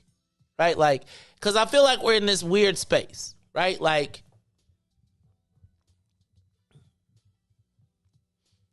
I feel like the moment that we're talking about this is what makes those... Remember when those people were saying that they thought the cops should stick the flashlight up the dude's butt and they was justifying it? It's like, I feel like these are the moments that they're referring back to when they're okay with it. Do you let your child go to school? Do you pull? What do? You calling him a deadbeat dad, but apparently this young man, somebody said he was a deadbeat dad not playing a role in his life, but apparently if you say for Rio, that was his dad, who was also a victim of gun violence. And was he imitating or trying to emulate? Do you let your kids still go to school? Are you, is it imaginary? Like, when do you know how to take when do when do you know to take this stuff seriously? And what actions can you take? Do you make your child stay home and learn virtually? Because I would tell you that there used to always be rumors of somebody coming to shoot up or they was going to come up to the school and do something. But when do you take it seriously? Because, again, the second young man was shot at a school activity. Right? So does that mean you're not going to the games on Friday nights and Saturday nights? How do you respond as a parent to this, particularly in CPS? And this isn't a drag. This is really like, yo, do you tell your son, hey, son, go to school, come straight home, don't mess around? Do you give them a bulletproof book backpack and say, go on to school? Do you want the security officers still in school? Are they still necessary? And I want to know, where is 21 Jump Street? Because I got to ask you, if 15-year-olds are we even equipped to handle this? Like, you know what I'm saying? Like, think about the carjackings and the young people doing the carjackings, right? And realistically, my question, like, when do you take it seriously? Give us a call, 872-259-7474. Brother Frank, you're on the Maze Jackson Show. Hey, good morning, Brother Maze and Brother Riis. How y'all doing? We good, Brother Frank. Hey, listen, this is heartbreaking, but you know something, Brother Maze, I'm just going to go on spec because I'm always try to keep it real. When do we take it serious? Brother Maze, we the people, we've been taking it serious. The true question is, whether these politicians are going to take this serious and do the one thing that need to be done that could bring this immediately to a screeching halt. They won't do it because that means black and brown people are no longer living in poverty, especially black people. We need politics, especially black ones that's going to say, look, you know something? We not signing off and passing nothing until we do this right here that would directly bring not only poverty, but crime and violence to his knees. As far as that bill is concerned, a video. Brother Maze, we've been watching gangster movies, cowboy movies, all the New Jack City movie, Die Hard movie, Arnold Schwarzenegger in Commando, you name it, Rambo movie. No, I'm not going to. They can make that bill if they want to. You see what I'm saying? We living in the society of violence. It's all we see movies, 4-day movies, not a 15-minute or 2-3 minute something video clip. You see what I'm saying? That is not it. As long as there is no incentive not to do this, it's going to continue to happen. We might as well go and get used to it, like Israel over there is used to any day, any moment, Hamas can start bombing. The third world country, knowing they living next door to suicide bombers. You see what I'm saying? Brother Maze, when our politicians start taking it serious, look what happened in Newtown, Connecticut. The same questions after all them babies got gunned down. Worse than the same Valentine's Day massacre. Now, we know we're going to get some sense of gun legislation then. Now, okay, but the Republicans didn't take it serious because they in bed with the NRA. And the Democrats weren't stronger to say, you know something, we're not passing nothing. We're not even going to raise the debt center until we do something about these guns and get a handle on this. So the question really is, when these politicians are going to take it serious and do the one thing that can be done, especially in the blue select hour, but Democrats dominate everything. You see what I'm saying? Nothing's stopping them. You know what I'm saying? We got spineless politicians and we got spineless black politicians that's not so. We got to get to downstate marching. We got to get to City Hall. These presidents come out and say, look here, y'all going to do it. We're going to throw all y'all butt out of office very next election. You know what I'm saying? We might well be living in a situation where the Taliban is running the country, because at least with them marching around with arms and stuff like that, I don't care if it is real life. At least we're not seeing babies getting killed no more. Now, what's this going to be, politicians? It's their fault, Brother May. I don't blame this video. Okay? I don't blame this video. Oh, they can make that video if they want to. I don't blame these videos. All right. Thank you, Brother Frank. I don't know if I blame the politicians for that. Like, I mean, I think you can go way up to Congress and the guns and all that good stuff. You said there was nothing wrong with the video. There's something wrong with the video. Well, see, I mean, that, like, I always used to think that on the videos that I watched, they was acting. For some reason, I didn't feel like this was acting. Call me crazy. Like, when I saw a Cool G rap video, even if I saw Jay-Z, if I saw anybody video with it, there was an air of, this is made for TV.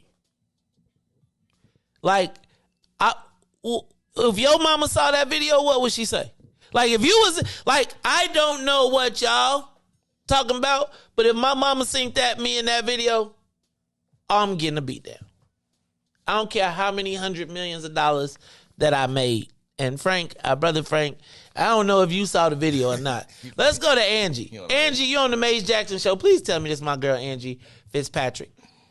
Kilpatrick. Good morning. It's not Angie Fitzpatrick, but good morning, Maze and Riis. Good morning. Which Angie is this? Angie, where you from? Actually, I'm in Gary now. Gary? And so... You okay? But, we let me can't tell really you talk something. no smack right now. Yeah, I know that's right. But you know what?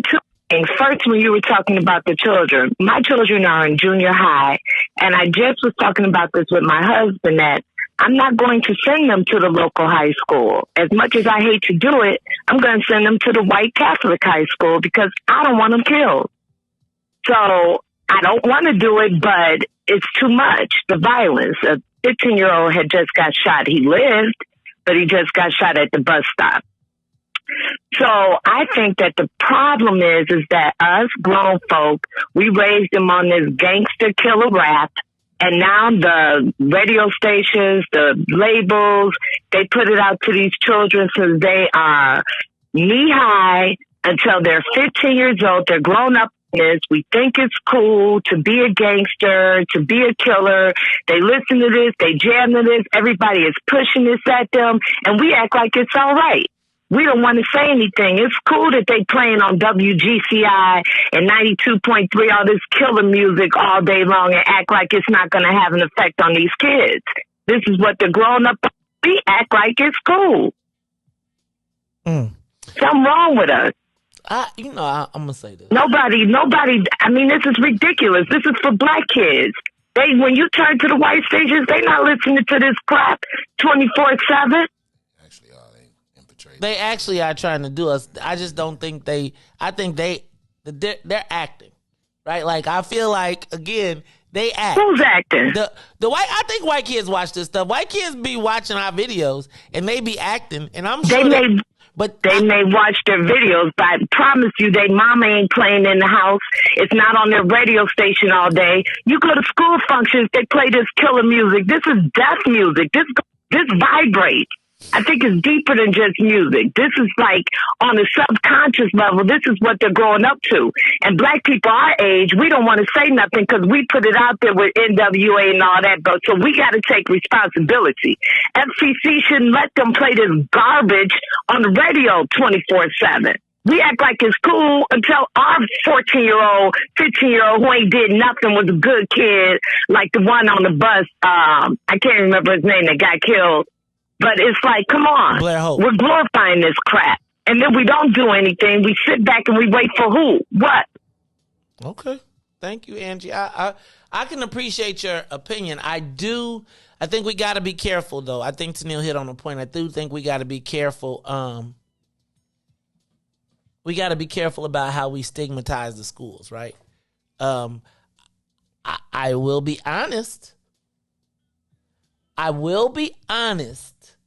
See, here's the thing. I think white folks consume it, and I think they play the music at white schools, but I don't think that the culture exists to reinforce it. Riis,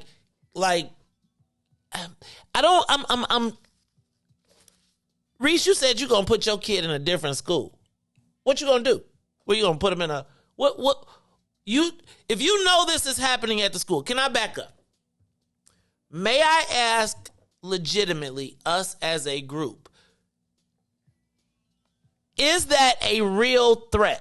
Like, white supremacy excluded. Is there a real threat that exists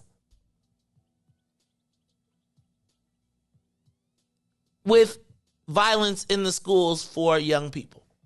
Do we think that's a real threat? And I gotta ask that because, there is a part of us that will say, like, yo, we dissing them kids. I don't want to. What I want to know is, what about the other kids? What do you do as a parent in that situation? Right?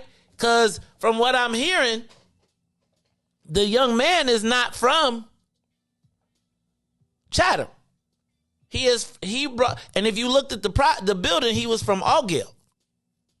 And so he brought an Altgeld situation to Simeon. now you got to also imagine that and again, remember, he's never been in Simeon. He's a sophomore. He didn't go to school last year. So you don't know what has happened over the course of 3 summers. And parents are saying, schools are telling them that they expect that there will be all types of mixed reaction as they don't know these students that are coming into their schools and they have limited interaction. Is it a legit threat? And if it is, parents, how do we respond? Caller, you're on the Maze Jackson Show. Give us a call, 872-259-7474. I'll put the number up because I want to hear from you. Like, are you wrong for pulling your kid out? Is it? Good morning. Good morning, caller. It's Janessa. What your name is? I don't know which name it is. What your name is again? Hey, I want something. No, I'm just playing. Tell my dog I said this song all right until he come in the studio and do it live. Listening to the calls, especially Brother Frank, lets me know how out of touch we truly are when it comes down to what's happening. If we follow the music, we will know exactly who is next to be taken out. It's so unfortunate. But if you go back, there is a video playlist called Chicago Scene 88 on YouTube that breaks down all of this beat. It's called Chicago Scene 88. Okay, go ahead. It'll break down all of the beats from King Von all the way down. How Old Block was created, how Terrortown was created, so forth. We have to be more diligent as far as what is happening. That video you played, put that in a den. So then people can click it and then it'll take you literally down a rabbit hole. That's what we need to do. CPS's response to these threats is totally different than those of Naperville. Naperville had a shooting threat. They were shut down for almost 3 to 4 hours. Why can't CPS shut it down? No, you cannot come in. No, you cannot go out. No, you do need to have an ID to come in. Yes, you need to have okay to go out. Is your mom outside? Okay, let me go get your mama. Then that's how we're going to do this. We have to be more diligent. If that's not what the rules state, we need to make sure that that's what the rules state. We also need to start reporting these videos on YouTube. We always on the internet anyway. Hit the inappropriate button. Break down why this is not right. Break down why we don't need to see this. Because this boy right here that's in this video is murdered. Who's next? Because right now, the blood is not only on our hands, but it's on YouTube's hands. Your show was flagged for talking about COVID, right? We don't even know what was said.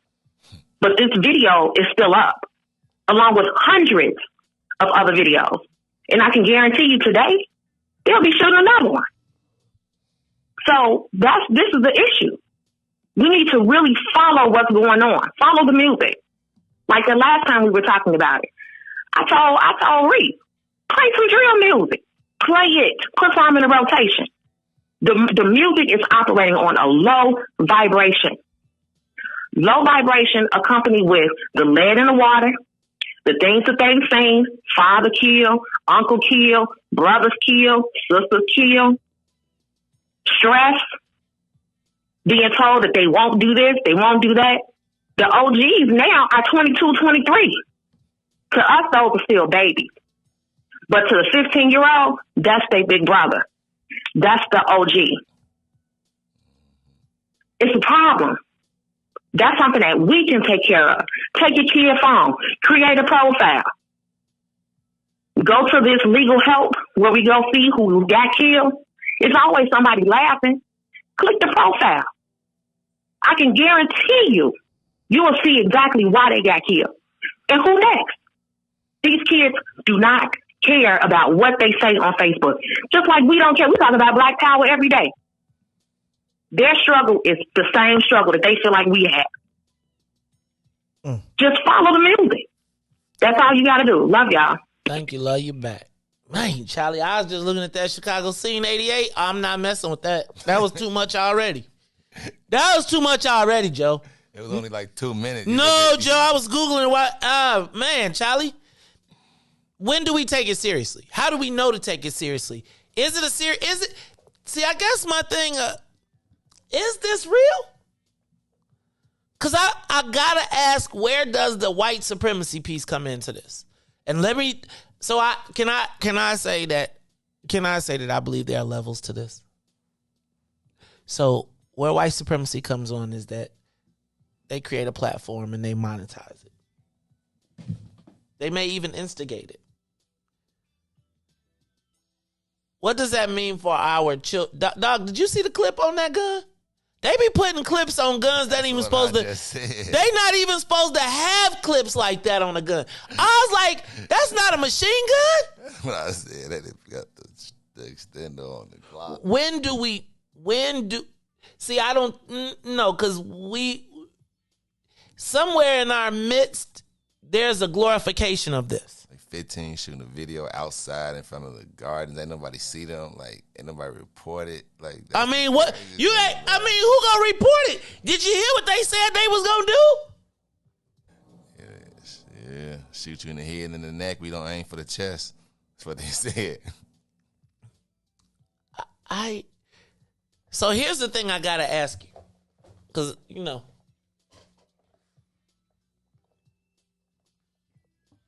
your kids stay in school? Do you make a move? Do you move them to somewhere else? You really can't. You say you can't avoid it. This is part of blackness. It's the Maze Jackson Show. Give us a call, 872-259-7474. On the live line, we got Mama D. Mama D, boy, you making a streak around here. What's going on? Well, hello, greetings, mate. Quickly, three things. We'll be taking this seriously when, number one, parents of victims start suing radio stations and social media for showing video violence.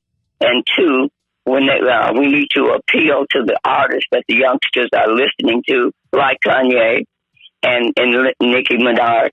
And three, get legislators involved to outlaw media, marketing media as entertainment, like they did violence cartoons a few decades ago. Interesting. I don't know. Do you remember that? Yeah, I do. Did you remember that when they were saying that the cartoons were violent? I do. And they stopped promoting them through mass media, and they need to do the same thing with their lives are at stake. Okay. I think that's interesting. I think they probably don't want to, because it's killing us, I don't think they want to stop marketing it, though. It's like they can make money and they get the catalog of the dead person. Who owns the account after they die, too?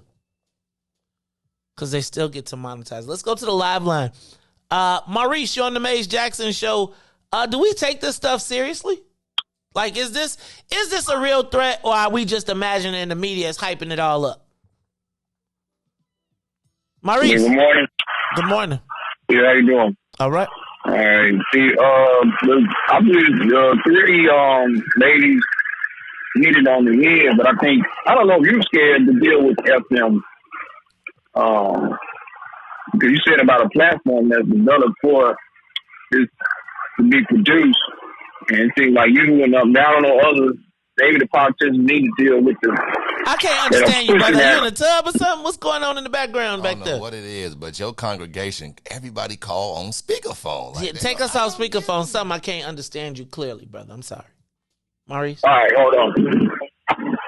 I'm like, Maurice calling us from the shower, dog. I'm like, don't FaceTime us, though, okay? Don't FaceTime us. Reese, you there? Maurice? Yeah, that's better. Talk, let's see. We'll tell you. Okay, go ahead, man. Yes. Yeah, I'm sorry. It's okay. I was saying that the platform that you said about the platform, I think it's the elephant in the room that I think black lives don't matter unless we deal with it head on, and it's the platform that's being used to push this out there. And if I don't know if it's you, I think it's maybe the politicians that don't want to deal with the FM urban media outlets that are pushing it out there, because the younger guys, they mind don't understand that it's not, that it ain't, that they living, they playing out some world that really they should not be playing out. They don't grasp it. So they keep pumping it out there. And the social media is a problem. They always cut people out that like the lady said, they flagged you. These things should not be out there. Violence and stop the violence is action. We need action. If you're gonna stop the violence, stop producing it. I mean, not producing it, stop playing it. If you give a damn, if y'all don't give no damn, why we keep talking about this? They don't want to confront the boys, the men, the companies that are pushing it out there, the social media and the radio. Then we just wasting time. I mean, you ain't gonna stop it all, but at least you can stream or kind of slow it down, man, because it's too many. Enough. And then you don't have these activists. They always talking about Black Lives Matter. That's BS. They ain't putting no action. They ain't putting their foot on the ground and being out there. Actually stopping it. Let it been some white cracker done something. They be running all day, be running up there, marching like you would not believe, man. But we're gonna keep spinning our wheels, man. And I mean, you gotta sometimes feel sorry for the younger guys, and you gotta the FM. The media outlets, you gotta confront them, and the politicians, all these activists, whatever, they gotta start confronting them, man. They keep pushing that stuff, man. Your mind, they say this mind is a telltale to waste. Well, they wasting their minds, and them boys, and they keep going after each other. And then you want to go to extreme. If you really want to go to extreme, get the CIA and operatives, get them shot collars in the pen. To deal with them boys when they come in there and tell them to slow they roll, man. The problem is when they do that. The problem when that happens though is that when they end. So it ain't like they end. If they with the shot callers and if they make it, because somebody was telling me ain't nothing changed in Stayville, right? The things are still the same way once that happens, but you locked up. They not the people that's going back on the streets. I saw Brandon. I saw you say a lot of people are too timid to deal with the young people. I don't know if that's necessarily the case. Because I see a lot of people, like I don't necessarily, besides Corey Brooks, I don't see that many people going over the O Block. I see a lot of people talking about it.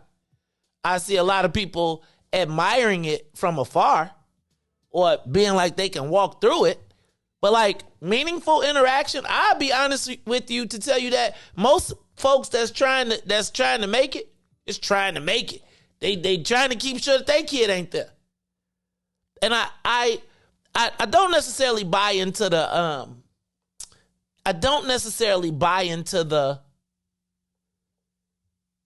interact with the youth, because you got to be in the same spaces.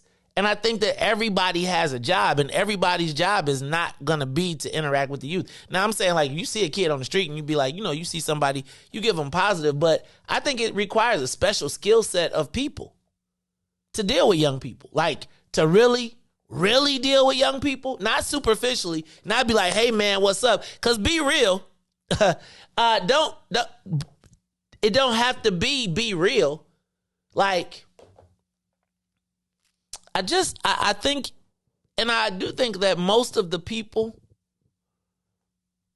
that I know that are actively involved in their kids' lives are probably in a network of people that are in their backyards.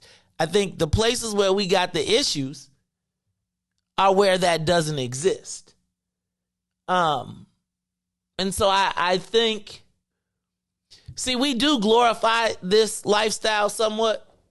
And we be like, it's cool that they doing it because it feels tough, but it really is like cancer. It's like cancer is a bad MF, but it eats you up from the inside. It's the Maze Jackson Show. We'll be back. And let me just also say one more thing.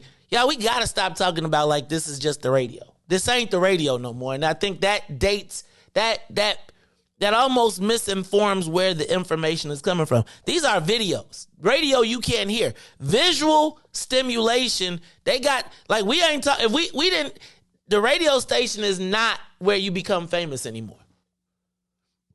People ain't talking about how many records they sold. They talk about how many views they got. Views, visual, imagery. It's the Maze Jackson Show. We'll be back. The Maze Jackson Show will be back after this break. WIIFTBP. Broken screen? Crash system? Are you in need of spyware or virus removal from your computer? Well, contact RPC Computer Repair in South Shore and let us help you with all your computer repair services and print needs.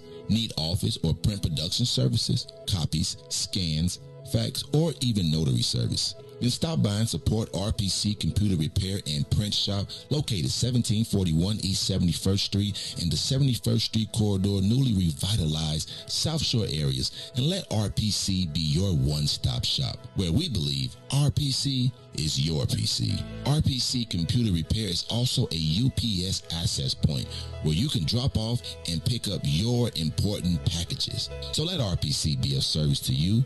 Call RPC Computer Monday through Saturday, 8 a.m. through 6 p.m. at 773-966-4457. That's 773-966-4457. Visit RPC at rpccomputeringinc.com for more information. And now, traffic and weather. Oh, good morning. What's in it for the Black People Media family? The time is now 8:04 a.m. and I am Riis the Ruler with your Chicagoland area sports, traffic, and weather update. In sports, Max Kibler will homer twice. Rookie Joe Ryan struck out a season-high 11, and Cubs will lose a close one, 5-4 against the Minnesota Twins. Now over to traffic on the Kennedy. O'Hare to the Loop is 57 minutes outbound to O'Hare will be 28 on the Eden. Inbound from Deerfield to the Exchange is 61 minutes. Exchange back to Deerfield will be 41. The Eisenhower Thorndale to the Loop, 64 minutes. Back out to Thorndale will be 36. The Stevenson from I-355 to the Dan Ryan is 59 minutes. Outbound will be 36. The Bishop Ford, I-80 to the Dan Ryan is 53 minutes. 29 minutes back out to I-80. The Dan Ryan is 26 minutes to the Loop, 16 minutes back out to 95th. DuSable Lakeshore Drive, 55th to Jackson is 15 minutes. Jackson to 55th is 9. Randolph to Bryn Mawr is 8 minutes. Bryn Mawr back to Randolph is 12 minutes on the north side of things. And weather, today's weather is currently 54. Get a jacket, y'all. Partly cloudy. Expect a little rain in the 9 o'clock hour, but other than that, clear skies. Today will be a high of 64 and a low of 52. I'm Riis the Ruler. Now here's So Good on the Maze Jackson Show.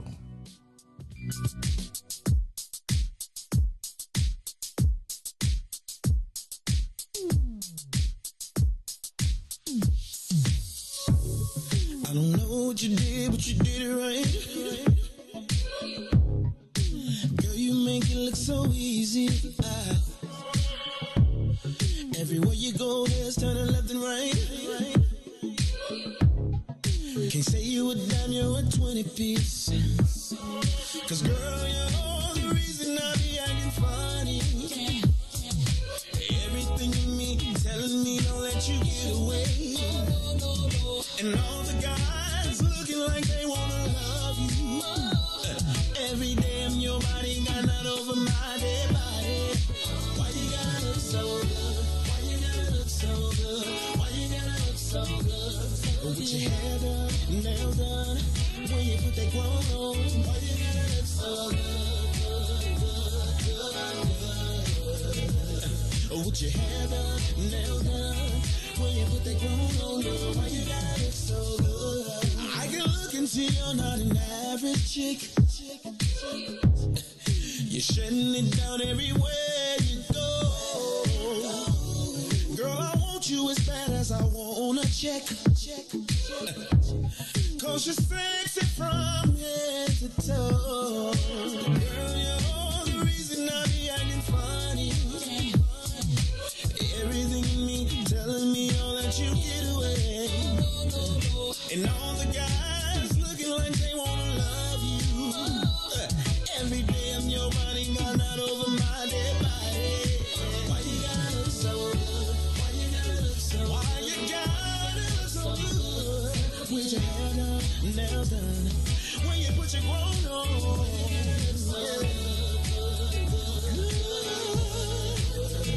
It's something about you when you put your clothes on. Oh, when you're waking up straight out of bed, girl, why you gotta look so good? Oh, when you're at the job just taking a break, girl, why you gotta look so good? In the club turning up, why you gotta look so good? On the dance floor, giving more. Why you gotta look so good? Why you gotta look so good? Why you gotta look so good? Girl, you know you be killing them when you be getting your own wanna know. Why you gotta look so good? With your hair done and your nails done, when you put the gold on, girl, why you gotta look so good? Girl, why you gotta look so good? Why you gotta look so good?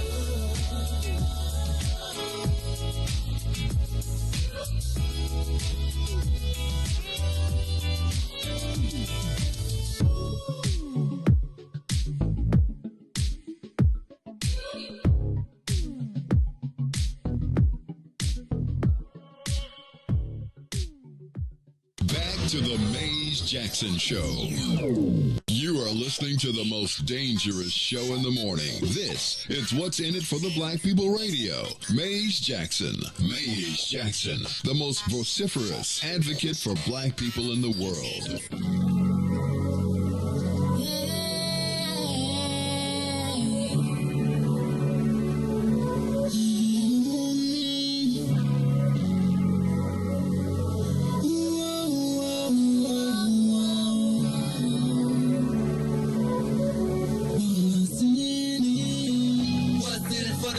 People, cause economically we are not equal. Waking up to life, can't toast no more. I told y'all, yeah, this a dangerous show. Don't go to church if you ain't trying to help us. Don't even try to be around and can't protect us.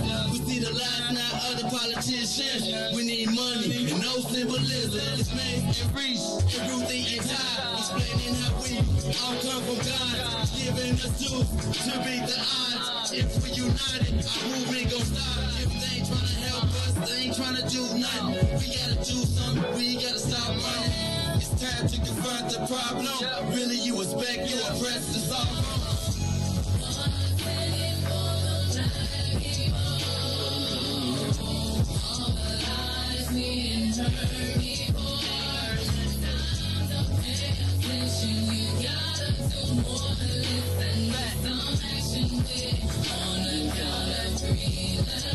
Wake up, Chicago. Wake up, world. This is the Maze Jackson Show. I'm your host, Maze Jackson. Got my man, DJ Riis the Ruler, and we are talking about what's going on at not Kenwood. I keep saying Kenwood. At Simeon. I think I keep saying Kenwood because I saw all the alerts that were going around, and it seems like, Simeon and Kenwood are two of Chicago's most prolific high schools. Maybe for different reasons. But I think they are two of the most recognizable names in high school. Hey, and I want to hear from you. Do we take this seriously? Give us a call, 872-259-7474. I was in the comments because I often wonder. So one of the things I say is, do we spend more time? I was thinking about all the violence prevention money and everything that we spend. Like, just sidebar.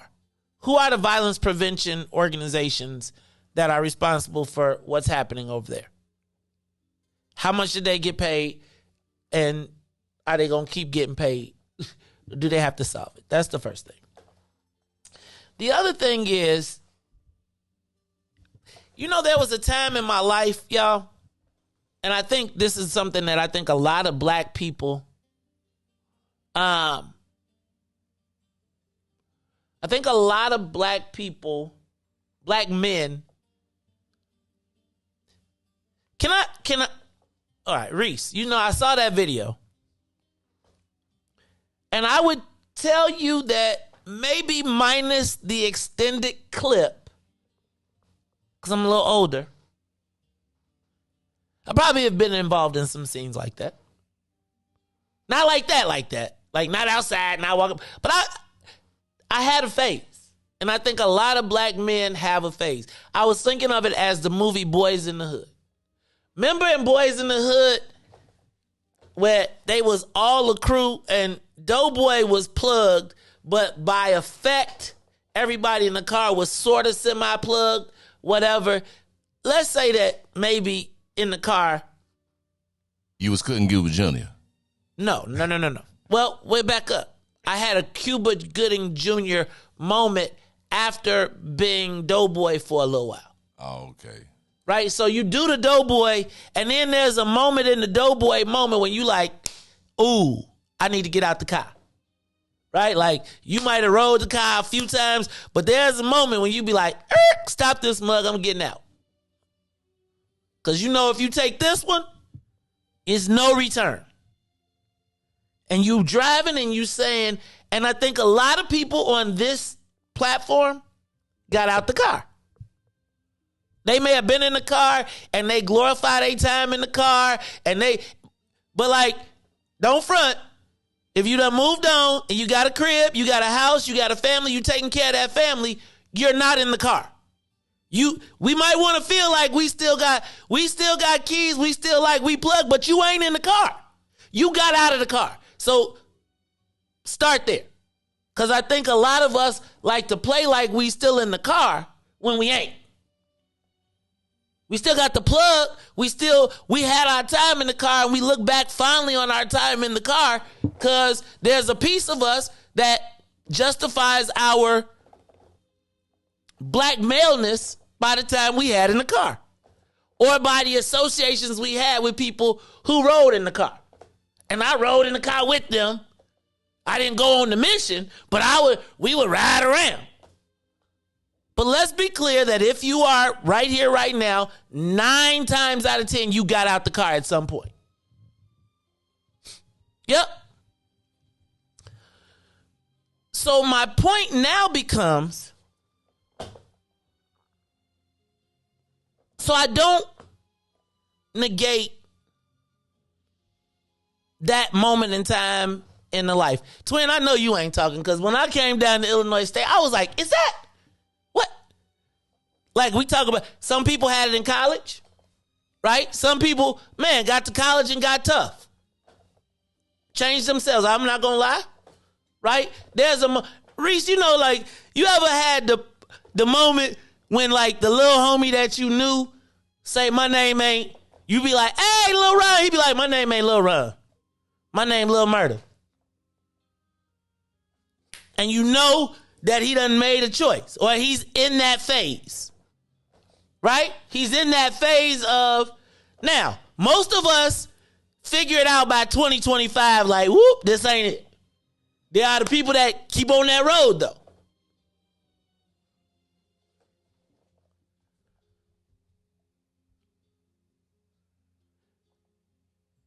I think the people that get off that road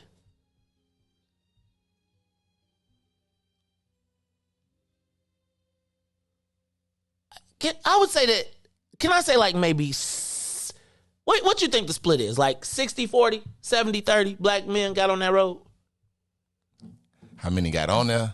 Yeah, like. At least a good 80, 85. You think a lot of 85% got on the road at some point? Yeah, or like you said, tried to get on the road, but they probably, you know what I'm saying, damn last. I say 80% for sure, like early teenage years and stuff like that. But then as it trickled down, when you get to like, I say like mid-20s, you know, then that's when you start to see people like break off, like depending on like what you did. Like you can see, like, all right, well, we were starting doing this as teenagers, but you elevated, you know what I'm saying? You be like, I kind of start to like dumb down, start seeing, you know what I'm saying? I think by the time you get older, it's probably about a good 20 to 25% that stay there. And now once you get to that, though, now you have become focused on not going down that path. When that person makes that pivot out, they be like, man, Joe, you know them. They got their construction boots on and they going to work every day. They see everybody. They might smoke with you and keep going, but they you know, you be like, cuz gone. Yeah, and then they be like, you acting all different now. You acting weird, like man, fam. But then the brothers usually be like, man, you got a job. Then you see them go get a family, and they eventually elevate out of that.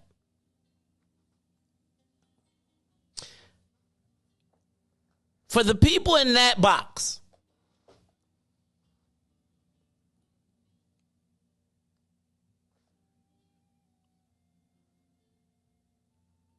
when do you take it seriously? And I feel like when you know it's real, what could really happen, then you do all things possible to avoid your children being in that. Now, if you choose it, then you're going to bring your kids into it, and your kids going to be avenging you for whatever else because they trying to be that way. But I'm not into this whole, and I kind of take umbrage to the concept that I feel like sometimes when we get into these blackity black conversations, then it's convenient to be like, oh, well, you left the hood.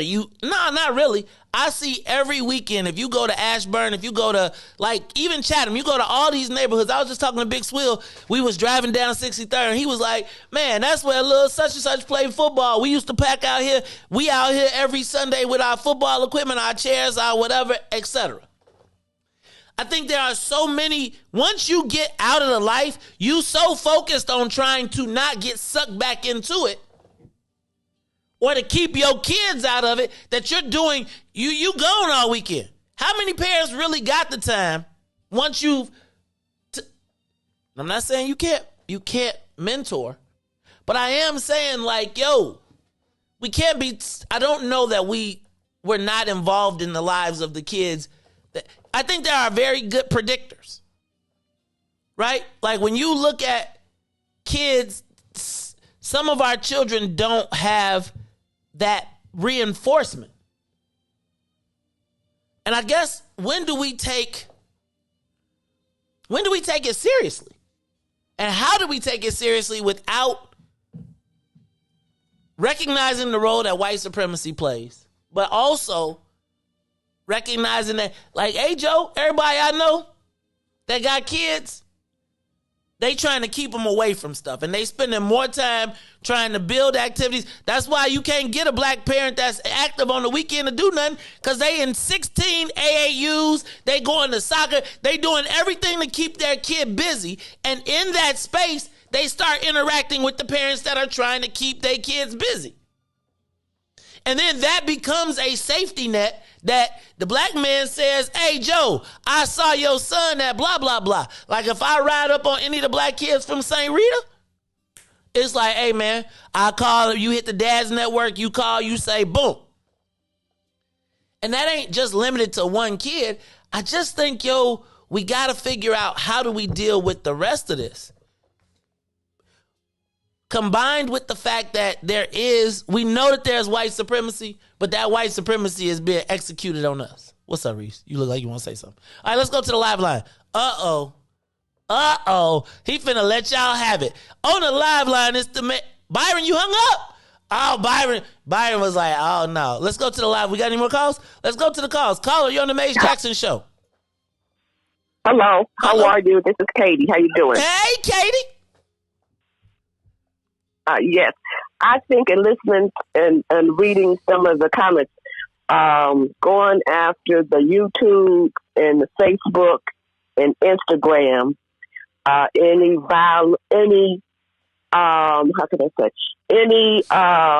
videos with guns and maybe rapping about killing each other. Maybe with the logarithms or however they do it, maybe we could reduce, because I know when they go after you and when they go after people that are talking about a lot of black issues and Facebook and stuff, that's Facebook and YouTube. When they want to interfere with something, it works. I mean, they start interfering. We push them to start interfering with the guns, videos, and just mess up these children's communicating with each other. It will work. Because, almost shut some people down.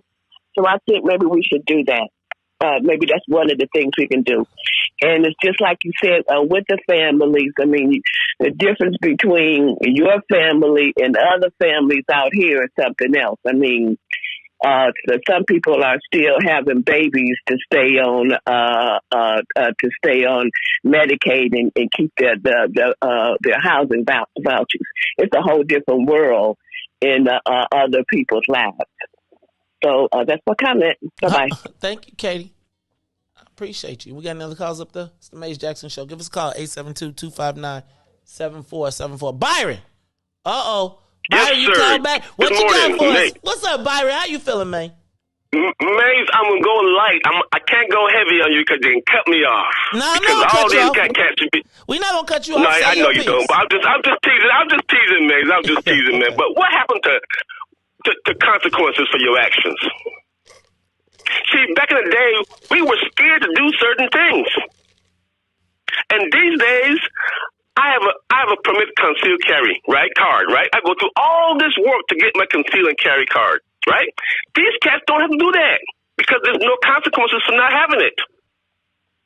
What if they had a mandatory sentences for having those guns? If you get caught with one of those guns, you don't have your card. You don't have those cards. You go to jail. What that happens? Then we try to jail trick though. Then we Maze, you got to be consequences. There's got to be consequences. You got to be consequences, Maze. I want some peace in my community. I want to be able to have the women walking down the street without being scared. I want to have some kind of security. Give me some sort of security because I don't have it now, Maze. Maze, I'm trying to get out of here. And the only reason I'm here is my dad is here. I'm just telling you, I want to get out. But my dad is here. He ain't moving. I got to stay, right? So while I'm here, I got to have some kind of security. I tell my brother who's in Miami and Florida and my sister, I said, I don't know if I'm going to make it out of here. I tell them that all the time. Because what I see, there's nothing being done to these cats. The aldermen, the state representatives, all these black folks, they have no interest in our community. I'm talking the black ones. They have no interest in our community because I'm nervous. I'm a conceal and carry person, but if I dare shoot one of these cats who try to take me on, I'm gonna be full of trouble. Okay. So Byron, there's no consequences for these cats. Byron, are you nervous? Are you nervous? Of course, I'm nervous. Look, it's getting close to home. I'm over here in Pale Hill with Todd. I know he's nervous too.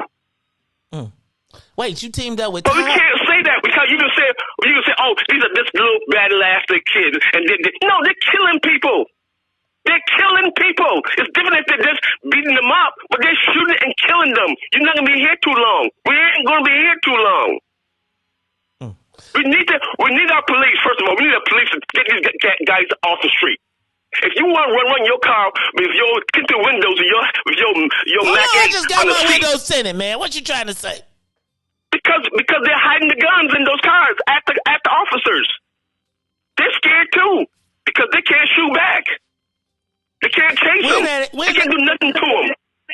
Wait, Byron. Now they've been doing all this stuff for all these years. We ain't even had 2 years off it. You saying that the police can shoot people still? No, Maze, talk to your officer friends. I'm telling you, they're pulling back. Oh no, they are pulling back. They're pulling back. They like, you want it? You can have it. They are saying that. Right. They're pulling back because they're trying to get to retirement. They're trying to get that big check, that pension check. That's all they're looking at right now. Why cause problems to yourself? Why cause a write-up? Why cause a desk job? All that nonsense paperwork. They don't want to go through that. They said, Byron, we ain't doing nothing. Let them kill them. Let them kill themselves. Dang, Byron. And if you notice, maybe another thing. If you notice, do you see black folks working on these trucks, fixing houses, doing roofs, doing sidewalk, doing construction in the street? Do you see black folks working on all these big contracts? Doing this construction work in our neighborhood? Do you see any black folks doing it? Mm-mm. If If you don't see it, that means you're not going to be here too long. I estimated 10 to 15 years, all these black folks on the south and west side will be gone. Because they're not going to be able to support the higher taxes that's coming. Higher taxes are coming. So all these people on fixed income going to have to get out of here. Hold on. No people coming in. Hold on. That's why Carrie still finna be the assessor. She's not going to let the black people leave. Don't be trying that one, Byron. All right, y'all, it's the Maze Jackson Show. Riis said you can't be talking about the queen. Hey, by the way, I need the I don't know what Tiger, I don't know what you said y'all was gonna call it, but y'all need to get on top of that. We need the social media rapid response whoop 'em up squad. We'll talk about that a little bit later. It's the Maze Jackson Show. When do we take this violence seriously, and how do we deal with it? Dang, y'all really said we need to go back to locking people up? I thought we tried that. Deacon, you on the Maze? Oh, wait a minute. Is this Deacon Anderson? No. Deacon Quarles. Oh, okay. I don't have a so-caller. Hey, Deacon Quarles, thank you for calling. All right, listen, Maze. I've always said, we're fighting a war. We'll start with that. We're fighting a war on multiple fronts. We cannot approach this thing in a single front attitude. We got what they call it 7 mountains of influence. Let's start with that. The things that influence our culture and our behavior are the things we need to get control of. And that's not only just media, but that's education, that's business, that's religion. A whole gambit of things that we need to attack at one time. Because we've been attacked so long and so seriously, with such fever that it's difficult for us to even know where to start at. Okay? First of all, we need to start with the most basic unit that we have in our community, and that is a family. Our families need to be intact to the degree that at least each family has a mindset to want to improve. And from there, that's where we need to start. But we can't, we can't jump the gun and start way over here, way over there, because ultimately, if your families are not intact, it doesn't matter what you do socially or with all the money, whatever you put into it, it's not going to have the effect that it needs to have. We already know that part of the problem started when the males were out of home. Okay, the basic family structure was destroyed, and the snowball just ran down the hill. Okay, now I'm not saying that that's simplistic, but that is part of the problem. Well, let me jump in. I agree with you. I agree with you on the fact that they have Deacon. Hold on, and don't hang up, Riis. I agree with you with the part that they have tricked us into believing that not having an intact family, not having fathers, not having a family structure, and I'm not saying that it has to be that married, because I think we've had they've figured out a way to make us say that we don't even need to have all of the components of a family, so there is no male need in some ways in the house. And then what you do see is there's a point when a man becomes a man, and I think you could talk to every black man that has a son, where that son he's a young bull, and he's trying to figure out his way, and as dad, you got to be like, hey, yo, and it doesn't mean that you have to be married, this is the way. But I do think that we've gotten to a place where we've gotten to a place in our community where we have not, and we have not the male figure. Yeah. Yes. Yeah.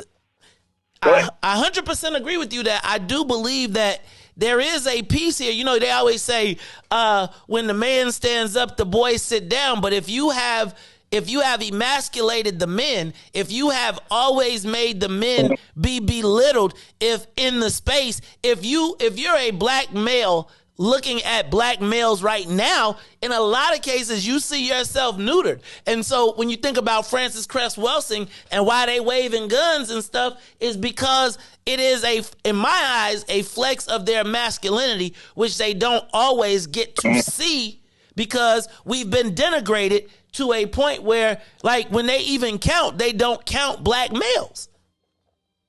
Right. And the denigration goes beyond just that. I mean, look at I'm seeing Facebook posts with these so-called rough and tough guys with skirts on. I'm like, dresses. and people are looking at that like, oh, that's tight, that's cool. I mean, we have began to accept the things that are actually a detriment to our survival as good and as nice. So there we are. Thank you, Deacon. Thank you, Deacon. I think a lot of, I think it's a big circle. I think it's really a big circle, right? And I'm not going to say chicken or the egg. You know that thing where the snake is eating itself and it's a circle? I feel like that's kind of what we're caught in, right? Where our young men, like, we bought into this process, and now the process is creating its own cycle where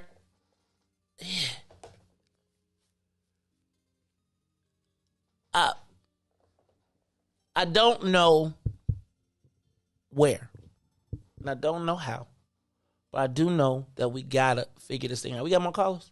Anybody else on the line? All right, I'm gonna take a quick break. I'm gonna move off this subject because I got something else I want to ask.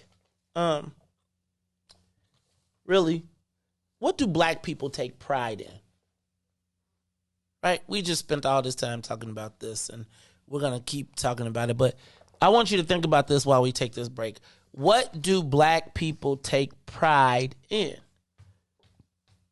I want you to also give me a call on this, 872-259-7474. I think we take somewhat pride in, I think they've almost, I don't want to say tricked us, but our scars have become symbols of our pride in some cases. It's the Maze Jackson Show. We'll be back. The Maze Jackson Show. We'll be back after this break. WIIFTBP. Introducing your trusted source for high-quality black emojis, better known as Blackmoji. We believe black is beautiful, and that beauty should be reflected in the digital market. Now there is an app that does just that, starting with Black Greek letter organizations.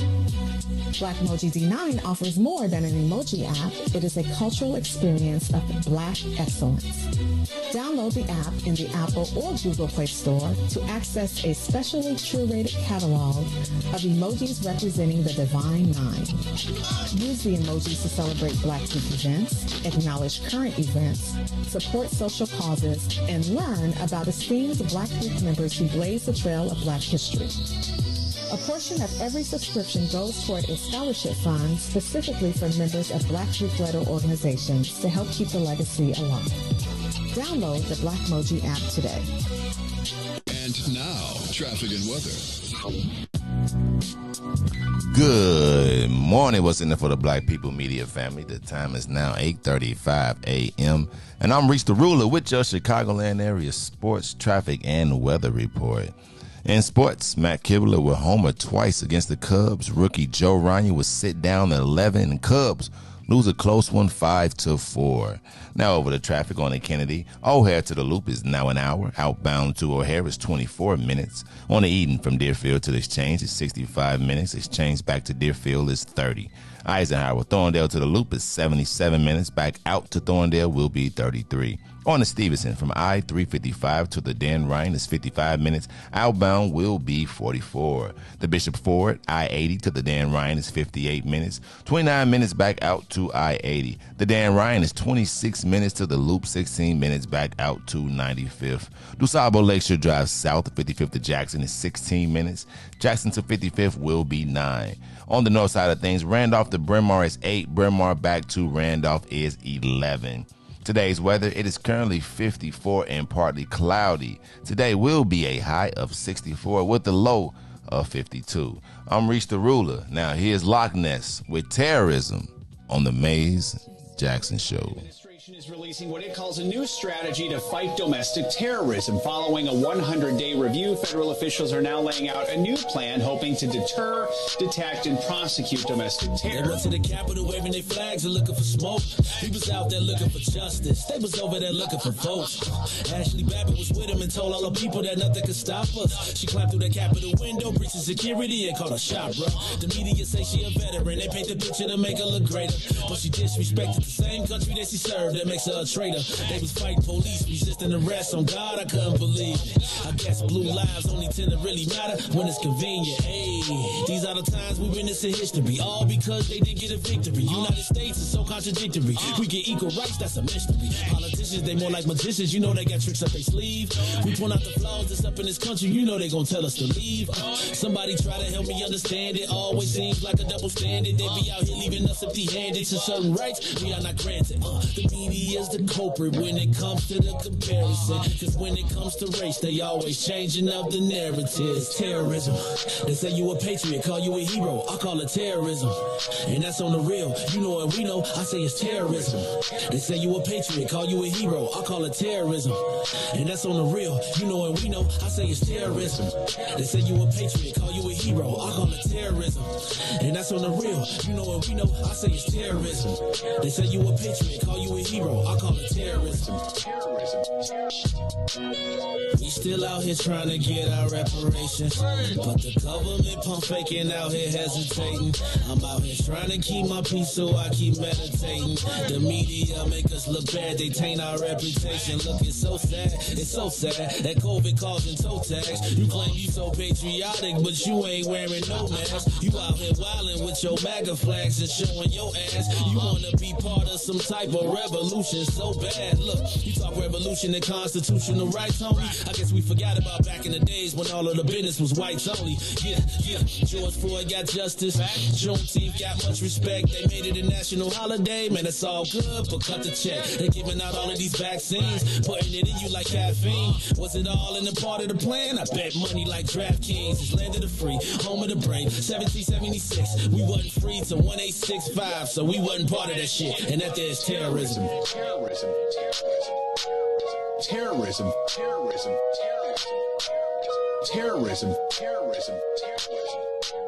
Terrorism. You gonna make you gonna me by mistake. You gonna point the finger at me and then have me say, I see how you be setting me up, man.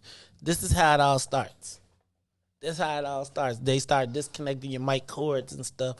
I didn't watch the Rick James Prince stuff. All right. It's the Mace Jackson Show. I've decided that somewhere in this space I gotta get, as we have these conversations, I gotta get some positive energy back in me. Right? Like, and so we spend a lot of time talking about death and destruction and misery. But what I'd like to do is talk about,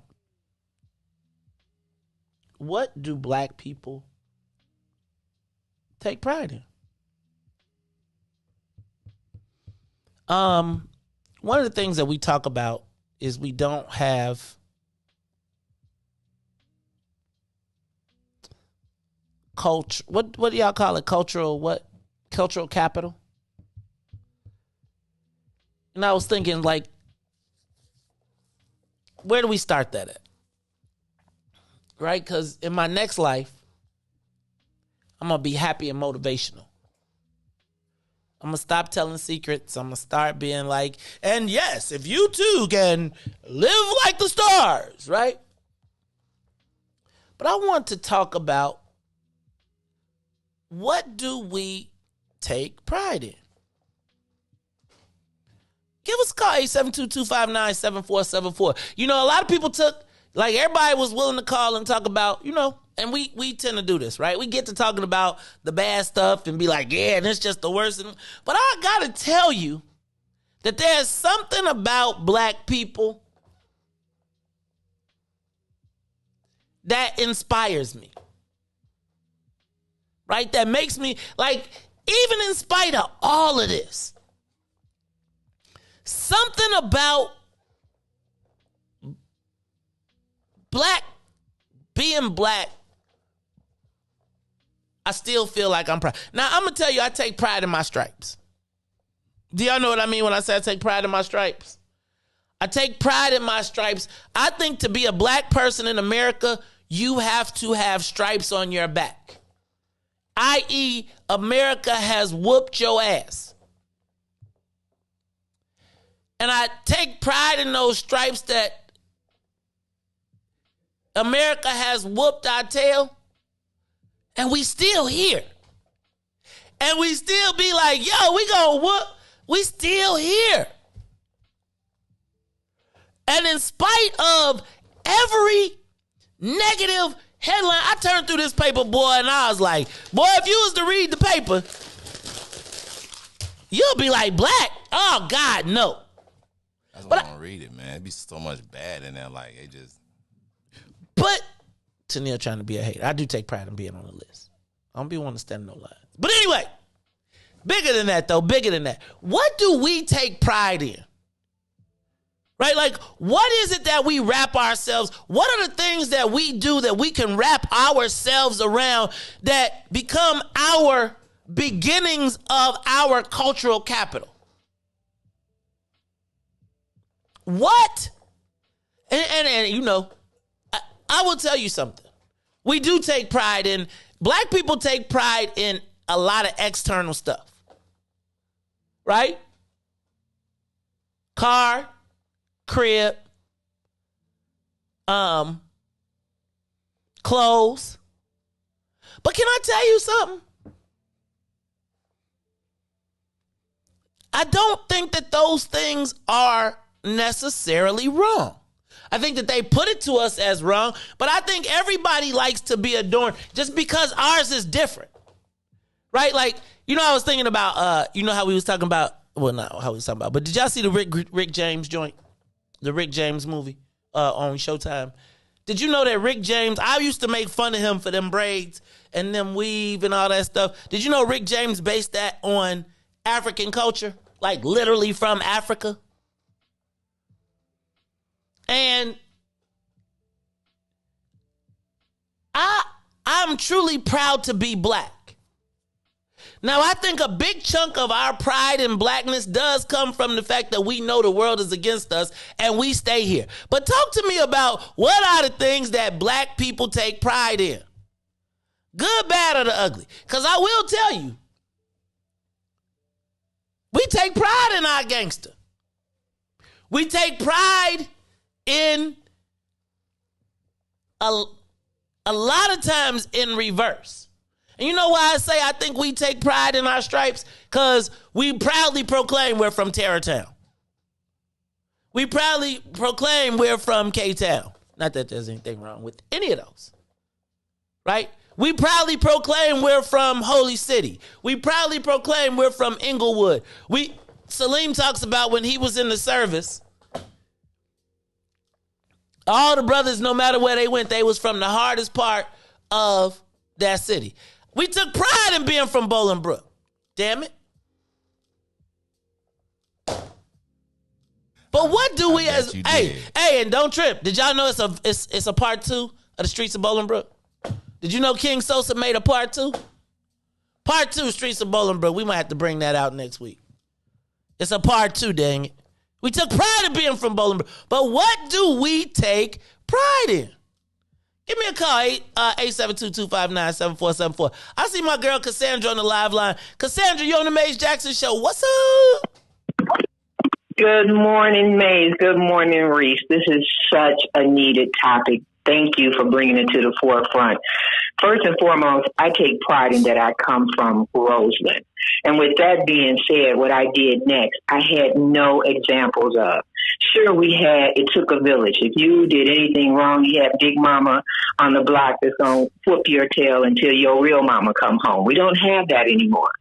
So when I got married in the 80s and worked in corporate America, I saw and I knew that if I didn't come home, if both of us are out of our homes 14-hour days chasing that dollar, if I didn't come home, we decided to have children, that we would probably lose them to the streets. They wouldn't have our values.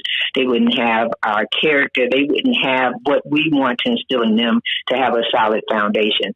So I was a stay-at-home mom for 22 years. Even my mother didn't understand that. You went to college. You got a strong back. You got a mind. Why are you at home wasting away? They don't understand the magnitude of what that did. That now created 3 successful graduates from HBCUs on their way to success. Now they are a value added to our culture to give back to the community and to give back to the world. That's what I'm proud of. Oh, I think. See, you know, you are so eloquent. You got all them big words. That is our girl, Cassandra Matz. You know, on Facebook as Cassandra Red. Thank you, Cassandra, for your call. It was good seeing you at the speakers event too. Next up on the line, what are we proud of as black people? What are black people proud of? Let's go to the next caller. Butter, you on the Maze Jackson Show?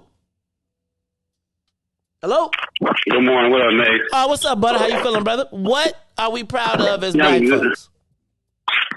I think we're proud of ourselves. I think we're proud of the strong history, like you say, that we get it out the mud and we still have successful opportunities in all the arenas, from politics to just basic life. And we should be proud of it. The only thing I wanted to call was say is I caution the thought that we the only ones like this. I don't want to make it a black thing, right? Because if you reference the movie Grease, it was all about white boys that want to be bikers and go against the system, right? I think the more important question is to look at, they do the same thing we do. We all do the same thing. What's their process to go from being 70% to just a stay-at-home father or whatever it is that you reference to? So that's my only point. Like every culture has a boys in the hood. Every culture, the white girls don't want to be with the nerds. They want to be rock and rollers. They want to be with bikers. So it's not just us that do that. That was the only thing I wanted to say. Yeah, I don't think it's only us. I think we have the most detrimental outcomes. I think that that's what I would look at. I would look at why did they get out of it, and how do we assimilate to get out of it, or how do we process ours to get out? I think Farrakhan mentioned Pee Wee football team and stuff to groom the little boys. I think that would be a great turn to this conversation. We talk about solutions. Since we're not the only ones that go through it, how do other people do it, and what been ways that we were successful in doing it? So I think that, and I think with that, I think every time we've been successful at doing it, they found a way to just physically just destroy it. Like, period, just break it. Like, yo, if they doing well, if they doing too well, we gonna kill them. I don't think that we don't have. I would always say that every other culture has it. I think we are the only people who have not figured out a way or have been systemically sabotaged from transferring our wealth. And now they're decreasing even that ability because they're going. Anyway, let's go to Crichton. Crichton, CHRIC. I don't know how you spell it, but caller, you on the Maze Jackson Show. What mama say? Sound it out. Crichton. Maze. Yeah. This is Star. This is who? Star. Star. S-T-A-R. Star, Maze. Hey, Star. How you doing? I don't know what Riis up that spelling. I'm good. How you doing this morning? I'm great. How are you? So, I'm great. I'm great as well. And hey, Riis. Okay, so thank you for bringing this topic to the forefront. I think it's a really important one. Just last Friday, FedEx rang the doorbell, and it was the degrees from my mom, my dad, and my uncle. It was a 15-year labor of love to get those degrees in my hands, and I'm still working on my grandmother's college degree.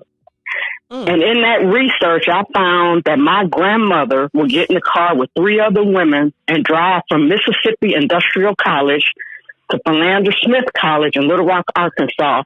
They would drive 6 hours a day, 2 to 3 days a week, in order to transfer those credits. All HBCUs didn't have all of the classes you needed to obtain the degree.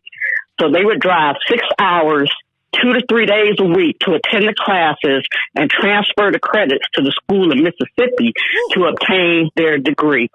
I am so proud of that. I went on to earn my bachelor's degree and also my master's degree from Kellogg.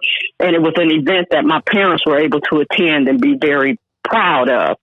Last weekend, I went to the estate sale of Claude Barnett. Dang, it was at 50, Man, I would love to have seen you there, Maze. It was a treasure trove of Black history. And when I tell you that it was 5,000 something King Drive, when I tell you that the crowd was amazing, the people were coming out of there with tears in their eyes.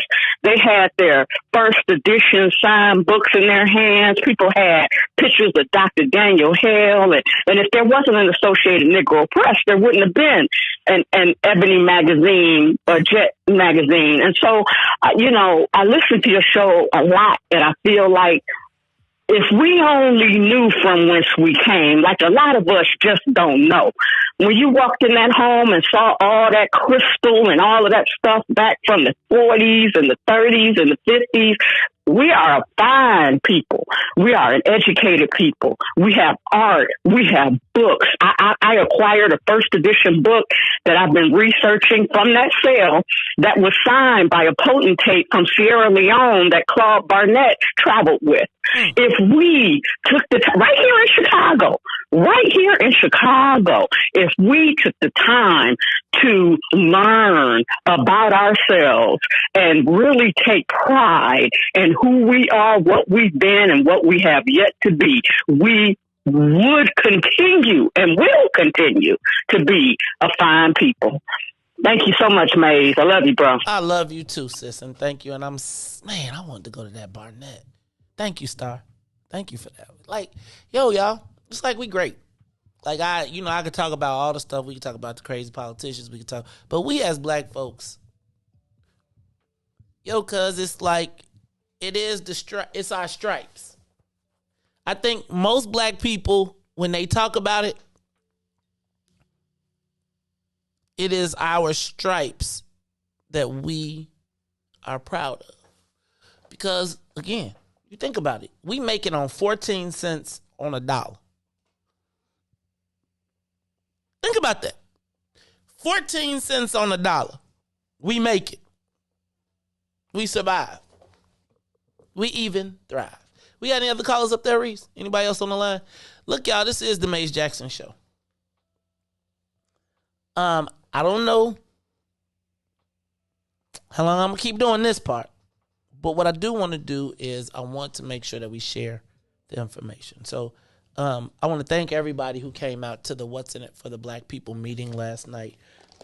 We can't share all of our secret plans, but what I will say is that our meetings from now throughout the election season, if you are looking to run for office, if you are looking to learn how to be a political operative, we are going to use this next year to educate, inform, and train you all to be ready to operate in this space.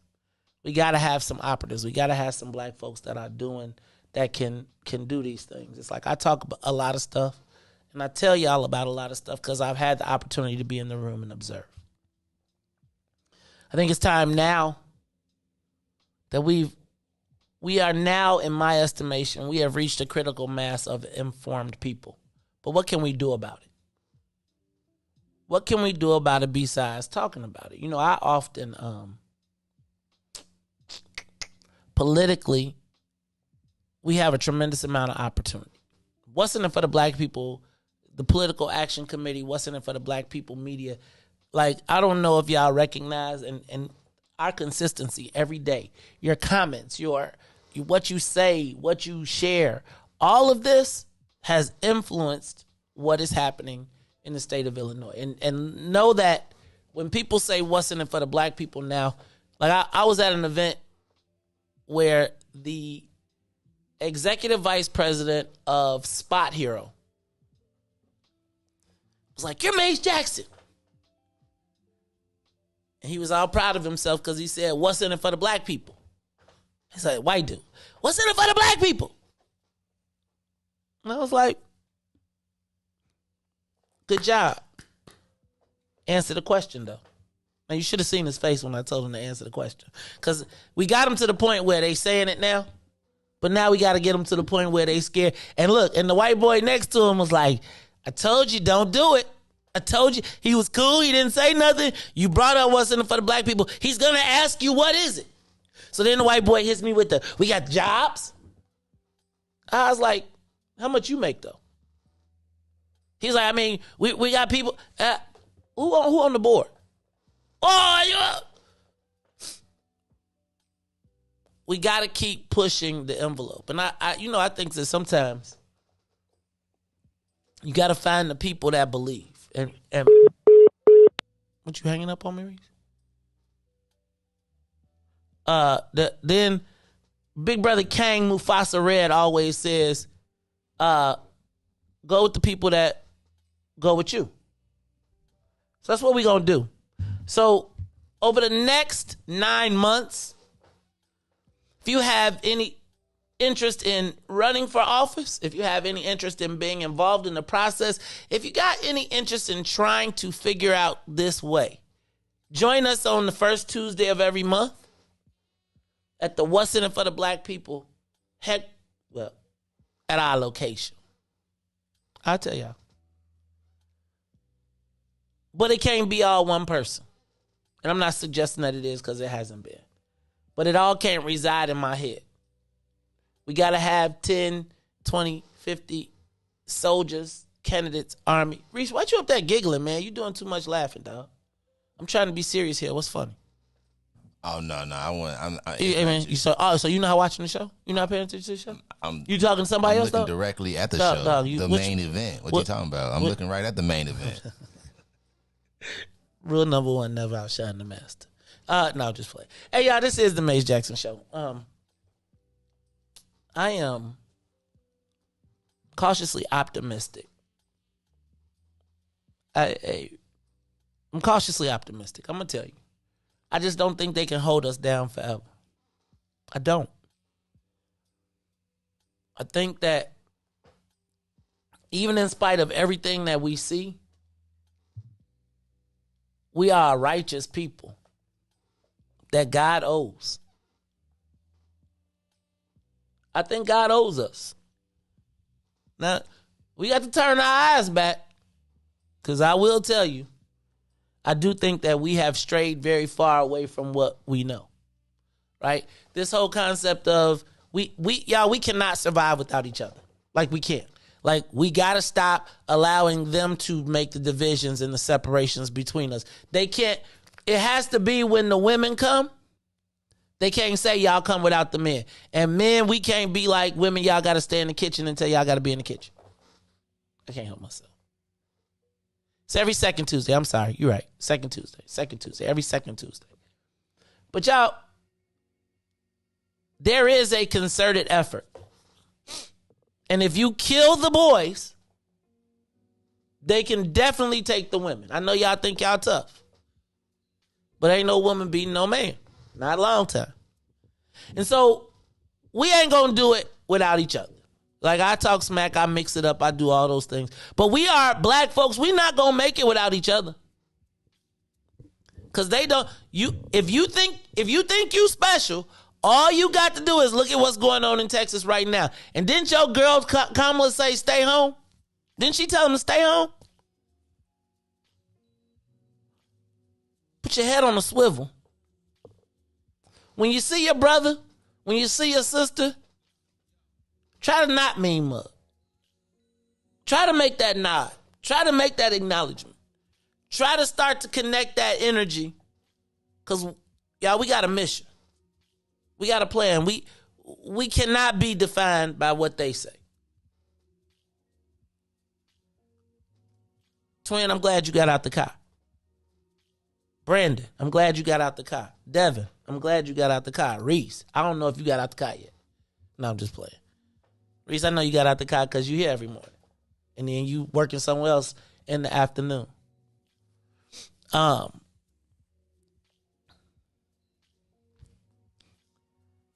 But we gotta, y'all, for those of us that got out of the car, and man, if you don't know what I'm talking about being in the car, it's okay. It don't make you any less for not having been in the car. But for those of us that have gotten out of the car, we got to start connecting the dots. We got to start connecting the dots, y'all. We got to start seeing each other. Look, and we got to, one of the things, and I do want to hit this, we got to figure out how we use language that brings us together, not tears us apart. And I know I got to work on that too. But we got to figure out how do we bring each other together, because we need the pencil neck geek accountants to count the money. I don't know what y'all did, but even when I was in the car, we used to have a nerd in the car too, because he kept the money. He kept us right. Everybody has a role. Everybody ain't going to be the tough guy. Everybody ain't the minister. That's why it's a deacon board. That's why it's a mother board. It's 3 usher boards. It's 6 choirs, because everybody got a job. Everybody not going to be in the streets. But if they pulling in the same direction, we got to figure out how they fit in the puzzle. Look, y'all, this is the Maze Jackson Show. I'm your host, Maze Jackson. Got my man, DJ Riis the Ruler. I'm thinking Ruthie Moore is going to come back on a Friday. We know Todd ain't coming. Oh, I'm sorry. Pencil neck is not flattering. We need the intellect. We need the like ain't nerds cool now? Ain't it hip to be square? Dun, dun, dun, dun, dun, dun, dun. It's hip to be square. I told my son, I said, the cool kids these days are the lames back in my day. It's kind of weird, like. But it could be kind of good, bro. Yeah, it is. It is. It's like it's good though. Like, I always think about the lames. You know what? There was one time when I was butter teeth back in high school. Well, it was really more grammar school. I never forget the guy who came to school and said, "You see all those people out there you're making fun of? One day you're going to be working for them." And I just remember that. And then I didn't feel so bad being in the honors classes. Then I quit because I said to the teacher, I don't want to be smart no more. I want to hang with the black people. So I got out of all my honors classes. But that's just how I thought back in the day, because they never thought about how great and how smart we were. Look, y'all, this is the Maze Jackson Show. So for Riis, Ruthie, Maze, see, Sadiq was in the car though, but Sadiq always got out the car. Look, Sadiq could be with us the whole time. We'll be kicking it. He'll be president of the 40 Ounce Club. He like, y'all finna do what? He be like, pull over right here. Pull over right here. We be like, dog, he was like, you put the key in the car for Sadiq. That's why we couldn't kidnap Lisa, because I was with Sadiq. Now, if we would have had if I would have had one of the other, Sadiq, she intimidated Sadiq out of the kidnapping. She was like, whoop up. Anyway, y'all, it's the Maze Jackson Show. I am your host, Maze Jackson, for Maze, Riis, Ruthie, and one day, maybe, Todd. I am not Sadiq.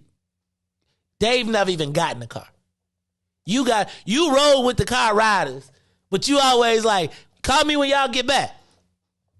I had a 40s on ice. All right. Every day, for Maze, Ruthie, Riis, sometimes Todd, I am the host of the Maze Jackson Show, asking every single day, what's in it for the black people? And if you don't like it, you can still tell them.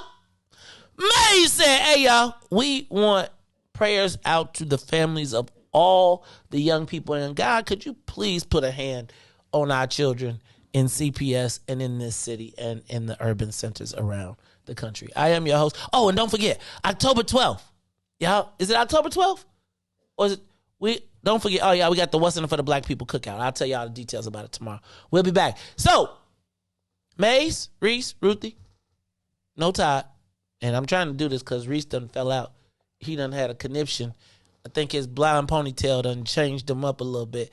Riis?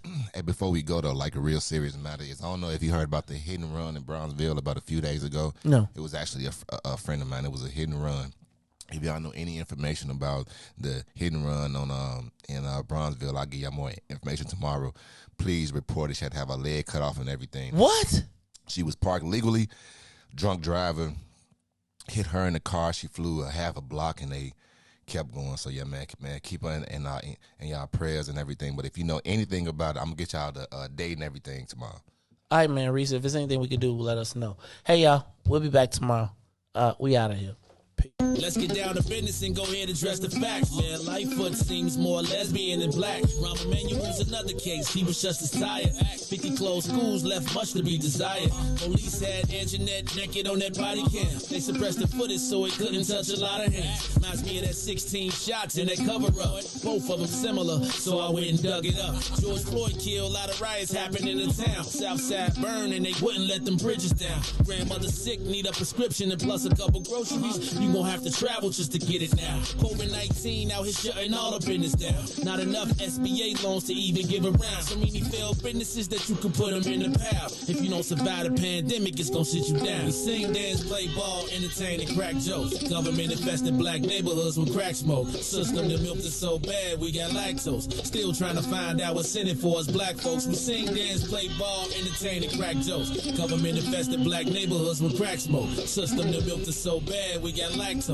Still trying to find out what's in it for us black folks. Shout out to Willie Wilson, hope one day you get to send it. We need some different players in the game to handle business. So many shady characters like Madigan and Blotto. But when you really break it down, it's typical Chicago. City full of gangsters, it's what the land was built on. Same streets with hood legends, DNA get spilled on. Carjackers out here lurking, trying to get they steal on. Looking for a block to put them Hellcat wheels on. Let us give bogus appraisals a red line. Car crackers out here getting minimal fair time.